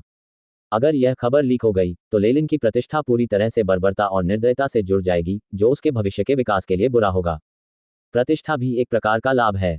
हालांकि मैं इस बात से भयभीत नहीं हूं कि लोग मुझे किस नज़र से देखते हैं, यहाँ तक कि मैगी भी उन लोगों के साथ व्यवहार करना चाहते हैं जिनकी अच्छी प्रतिष्ठा है, लेकिन खराब प्रतिष्ठा वाले व्यक्ति के साथ नहीं। लेलिन ने एक फेफड़ा भर हवा अंदर खींची और लाशों पर शक्ति छिड़की। फुफकारने की आवाज़ के साथ लाशें सड़ने के बाद पीले मवाद में बदल गईं और बहुत जल्द ही गायब हो गईं। हालांकि मैंने अंततः अपने प्रयोग बंद कर दिए हैं, जो कि थोड़ा अफसोस की बात है, लेकिन ऐसा नहीं है कि मुझे कोई परिणाम नहीं मिला है। लेलिन ने खुद को सांत्वना देते हुए कहा, कम से कम लोवियन अकादमी की शिक्षाओं के अंतिम चरण आत्मा जागरण के संबंध में मैंने पहले ही पर्याप्त डेटा प्राप्त कर लिया है। जहां तक अन्य प्राचीन औषधि फॉर्मूले मैरी के आंसुओं का सवाल है, लेलिन को अभी भी इसके बारे में कोई सुराग नहीं मिला था। एक्सट्रीम नाइट सिटी में हाल ही में एक ऐसा मामला सामने आया जो न तो बड़ा था और न ही छोटा। ये दोपहर की चाय के बाद आम लोगों द्वारा चर्चा का एक बेकार विषय बन गया। मिस्टर लेलिन, एक कुलीन व्यक्ति के उत्तराधिकारी जो 3 वर्षों तक शहर में रहे थे और विस्काउंट जैक्सन तथा स्कॉलर मफी के अच्छे मित्र थे, अस्थायी रूप से एक्सट्रीम नाइट सिटी छोड़ रहे थे। जाने से पहले उन्होंने वास्तव में जागीर और औषधि की दुकान को चलाने के लिए अपनी सेवारत सेविका, एक नौकरानी को सौंप दिया। यद्यपि कुलीन लोग अपनी दबी हुई ऊर्जा को अक्सर अपनी नौकरानियों पर निकालते थे, लेकिन वे इस कृत्य के कारण कभी भी महत्वपूर्ण प्रतिष्ठान आदि उन्हें नहीं सौंपते थे। आखिरकार उनके लिए नौकरानियां खिलौनों की तरह थीं, जिन्हें कभी भी बदला या छोड़ा जा सकता था। जहां तक प्रतिष्ठानों और भूमियों का प्रश्न है, वे प्रायः उत्तराधिकारी की विरासत बन जाती थीं तथा परिवार के निरंतर विकास का आधार होती थीं। ऐसा करने से लेलिन बाकी कुलीन लोगों के सामने मजाक का पात्र बन गया। उनकी प्रतिष्ठा न केवल एक आलसी और दयालु व्यक्ति की थी, बल्कि यह एक उलझन भरे ट्रेडमार्क की भी थी। हालांकि कई लोगों को आश्चर्य हुआ जब दासी ने 2 शूरवीरों की मदद से बहुत जल्द ही लेलिन के गुट के बाकी लोगों को अपने अधीन कर लिया। उसी समय विस्काउंट जैक्सन शहर के स्वामी और मफी ने नौकरानी के प्रति अपना समर्थन व्यक्त करने के लिए व्यक्तिगत रूप से कदम उठाया, जिससे उसे लेलिन की ओर से उनके प्रतिष्ठानों में कार्य करने की अनुमति मिल गई। लेलिन के प्रतिष्ठानों को संभालने के बाद अन्ना ने खुद को उनके प्रबंधन के लिए समर्पित कर दिया और यह काम बड़े ही सफाई और व्यवस्थित ढंग से किया। न केवल लेलिन की एक्सट्रीम नाइट सिटी में स्थापना विफल नहीं हुई जैसा कि अन्य रईसों ने भविष्यवाणी की थी, बल्कि यह लगातार विकसित हुई, जिससे कई रईसों को अपनी कुर्सी से गिरना पड़ा। हालांकि इन सब बातों का लेलिन से कोई लेना देना नहीं था। इस समय तक वह बहुत पहले ही एक्सट्रीम नाइट सिटी छोड़ चुका था। तारांकन हल्की थपकी। तारांकन। आसमान में अंधेरा छा गया और बारिश की सेम के आकार की बूंदें जमीन पर गिरने लगीं, जिससे अनगिनत फुहारें पड़ने लगीं। तारांकन धप धप धप। तारांकन एक काला, सुंदर घोड़ा लगातार सड़क पर दौड़ रहा था और दोनों ओर का दृश्य तेजी से पीछे हट रहा था। वर्षा का पानी एक शूरवीर के शरीर पर गिरा, लेकिन एक रेनकोट द्वारा उसे रोक लिया गया। जब आधी रात हुई तो मूसलाधार बारिश रुक गई और शूरवीर ने एक गुफा में शरण ली। एक गर्म और चमकदार लौ ने गुफा को रोशन कर दिया। अलाव के ऊपर एक स्टील की कड़ाही लटक रही थी और उसमें सुगंधित गंध वाला सफेद मशरूम का शोरबा उबल रहा था। समय समय पर मांस के कुछ टुकड़े सतह पर तैरते रहते थे। शूरवीर ने अपना कोट उतारा, जिससे एक युवा चेहरा सामने आया, जिसके भूरे बाल थे और आंखें रत्नों की तरह चमक रही थीं। ये व्यक्ति लेलिन था। इस समय वह मशरूम सूप पी रहा था, जबकि समय के साथ वह एआई चिप से एक नक्शा निकाल रहा था। 2 महीने की लगातार यात्रा के बाद मैं अंततः अकादमी पहुंचने जा रहा हूं। लेलिन ने मानचित्र पर गंतव्य स्थान को देखा। उसकी अभिव्यक्ति जटिल थी। पहले, यदि वह लगातार अपना मार्ग न बदलता और अपनी औषधियां बेचने के लिए अन्य बाजारों में न जाता, तो उसे इतनी जल्दी नहीं होती और यात्रा आसान होती। हालांकि इतनी जल्दबाजी वाली यात्रा के कारण उन्हें काफी कष्ट उठाना पड़ा। पिछले 3 वर्षों से एक राजा की तरह जीवन जीने के बाद लेलिन को एक रईस के असाधारण जीवन की आदत हो गई थी और वह अपनी वर्तमान स्थिति के अनुकूल नहीं हो पा रहा था। हालांकि मैं अंततः आ गया हूं। नक्शे के अनुसार मैं 3 दिन बाद अकादमी पहुंच जाऊंगा। मैंने कभी नहीं सोचा था कि कोई तीसरा पक्ष वास्तव में हस्तक्षेप करेगा और एबिसल बोन फॉरेस्ट अकादमी तथा अन्य 2 गुटों को युद्ध विराम समझौते पर ले आएगा। पिछले कुछ दिनों में बाजारों से सुनी गई खबरों को याद करते हुए लेलिन अभी भी कुछ हद तक अविश्वास में था। समाचार के अनुसार सेज गोथम हट और व्हाइटवुड्स कैसल से हुए हमले के कारण एबिसल बोन फॉरेस्ट अकादमी की स्थिति नाजुक हो गई होगी। यहां तक कि अकादमी मुख्यालय की रक्षात्मक संरचना भी आधी क्षतिग्रस्त हो गई थी और लगभग टूट चुकी थी। हालांकि अंत में यह अज्ञात था कि एबिसल बोन फॉरेस्ट अकादमी के अध्यक्ष ने कौन सी विधि अपनाई। वह वास्तव में रात्रि प्रकाश स्तंभ से सहायता की अपील करने में सफल रहा था। The light house of the night दक्षिणी तट के सबसे बेहतरीन संगठनों में से एक था। इसके नेता के बारे में अफवाह थी कि उसके पास रैंक 3 मेगस की ताकत थी। नाइट लाइट हाउस की सशक्त मध्यस्थता के तहत एबिसल बोन फॉरेस्ट अकादमी अंततः अपनी खतरनाक स्थिति से बाहर निकलने में कामयाब रही तथा अंततः 2 प्रतिद्वंद्वी गुटों के बीच एक संधि हुई। लेलिन ऐसे व्यक्ति नहीं थे जो अकादमी में वापस लौटने के अनुरोध पर तुरंत प्रतिक्रिया देते। रास्ते में वह हमेशा समाचार पूछता रहता था। जब उन्हें पूरा विश्वास हो गया कि एबिसल बोन फॉरेस्ट अकादमी युद्ध से मुक्त हो चुकी है तथा अनुचरों को वापस बुलाना कोई जाल नहीं है, तभी उन्होंने अकादमी में वापस लौटने का निर्णय लिया। इस दूरी के साथ मैं पहले से ही उस संचार पद्धति को शुरू कर सकता हूं जो गुरु ने मुझे पहले दिखाया था। सबसे अच्छा यह है कि पहले सच्चाई को पहचान लिया जाए। लेलिन का चेहरा गंभीर हो गया और उसने अपने वस्त्र से गुलाबी रंग की औषधि निकाली। प्लग हटाने के बाद उसने गुलाबी रंग के पोषण का उपयोग करके जमीन पर एक रहस्यमयी रून बनाया। यह एक कीड़े की तरह घुमावदार था। तारांकन सस्सी। तारांकन गुलाबी धुआं लगातार हवा में उठता रहा और अंततः एक बड़े गुलाबी कान के आकार में बदल गया। ये कौन है? यह ऊर्जा तरंग। कान के पास क्रॉफ्ट की आवाज सुनाई दी, जो अपने साथ कई अन्य स्थैतिक शोर भी लेकर आई। यह मैं हूं, प्रोफेसर, लेलिन धीरे से बोला। यह आवाज, ये आध्यात्मिक शक्ति तरंगें। आप लेलिन हैं। आप वास्तव में स्तर 3 के अनुयायी बन गए हैं। क्रॉफ्ट की आवाज में आश्चर्य साफ झलक रहा था। तीसरी श्रेणी के अनुचरों के लिए, यदि वे स्तर 2 के अनुचर से स्तर 3 के अनुचर तक आगे बढ़ना चाहते थे, तो इसके लिए अक्सर कम से कम 5 वर्षों तक मन के रंग का निर्माण करने और चेतना के सागर को सुदृढ़ करने की आवश्यकता होती थी। हालांकि लेलिन ने स्तर 3 अनुयायी बनने के लिए केवल 3 वर्ष ही खर्च किए थे, जिससे क्रॉफ्ट को झटका लगा। आप इस वर्ष केवल 17 वर्ष के हैं, फिर भी आप स्तर 3 के अनुयायी के क्षेत्र में प्रवेश कर चुके हैं। क्रॉफ्ट की आवाज, जो आमतौर पर स्थिर रहती थी, में उत्साह की झलक थी। जो अनुयायी 20 वर्ष की आयु से पहले लेवल 3 पर पहुंच जाता है, उसके पास अक्सर आधिकारिक मैगस बनने की बहुत बड़ी संभावना होती है। हालांकि ऐसे अनुयायियों की संख्या अत्यंत दुर्लभ है। यहां तक कि आपके सीनियर मलिन भी 21 वर्ष की आयु में लेवल 3 अनुयायी तक ही आगे बढ़े थे। यदि क्रॉफ्ट को पता होता कि लेलिन ने अकादमी छोड़ने के केवल 1 वर्ष बाद ही लेवल 3 अनुयायी तक प्रगति की है, तो वह तुरंत उसे प्रतिभाशाली व्यक्ति करार दे सकते थे। हालांकि चुपचाप धन कमाना हमेशा से ही लेलिन का अपने मामलों को संभालने का आदर्श रहा है। अपने गुरु को आश्चर्यचकित करते हुए लेलिन ने केवल सिर झुकाया और कहा, मैं भाग्यशाली था और मुझे एक दुर्लभ शून्य फूल मिला। शून्य पुष्प एक प्रकार का रहस्यमयी पौधा था। इसकी पंखुड़ियां बैंगनी रंग की थीं, और यदि कोई जादूगर इसे उठाए तो ये जादूगर की आध्यात्मिक शक्ति के लिए अत्यंत शक्तिशाली उत्तेजक होगा। सबसे महत्वपूर्ण बात यह थी कि शून्य पुष्प के प्रजनन के नियम अजीब थे। वे महाद्वीप पर किसी भी स्थान पर प्रकट हो सकते हैं। यहां तक कि ऐसे मामले भी सामने आए हैं जिनमें जादूगरों को समुद्र की तलहटी में या ज्वालामुखी के गड्ढे में इन पौधों के अवशेष मिले। इसके अलावा शून्य फूल में एक विशेष विशेषता थी। एक बार इसकी पंखुड़ियां तोड़ ली जाएं तो पूरा डंठल तुरंत जल जाएगा और कोई निशान नहीं छोड़ेगा। स्वाभाविक रूप से यह एक बहाना था जिसके बारे में लेलिन ने बहुत पहले सोचा था।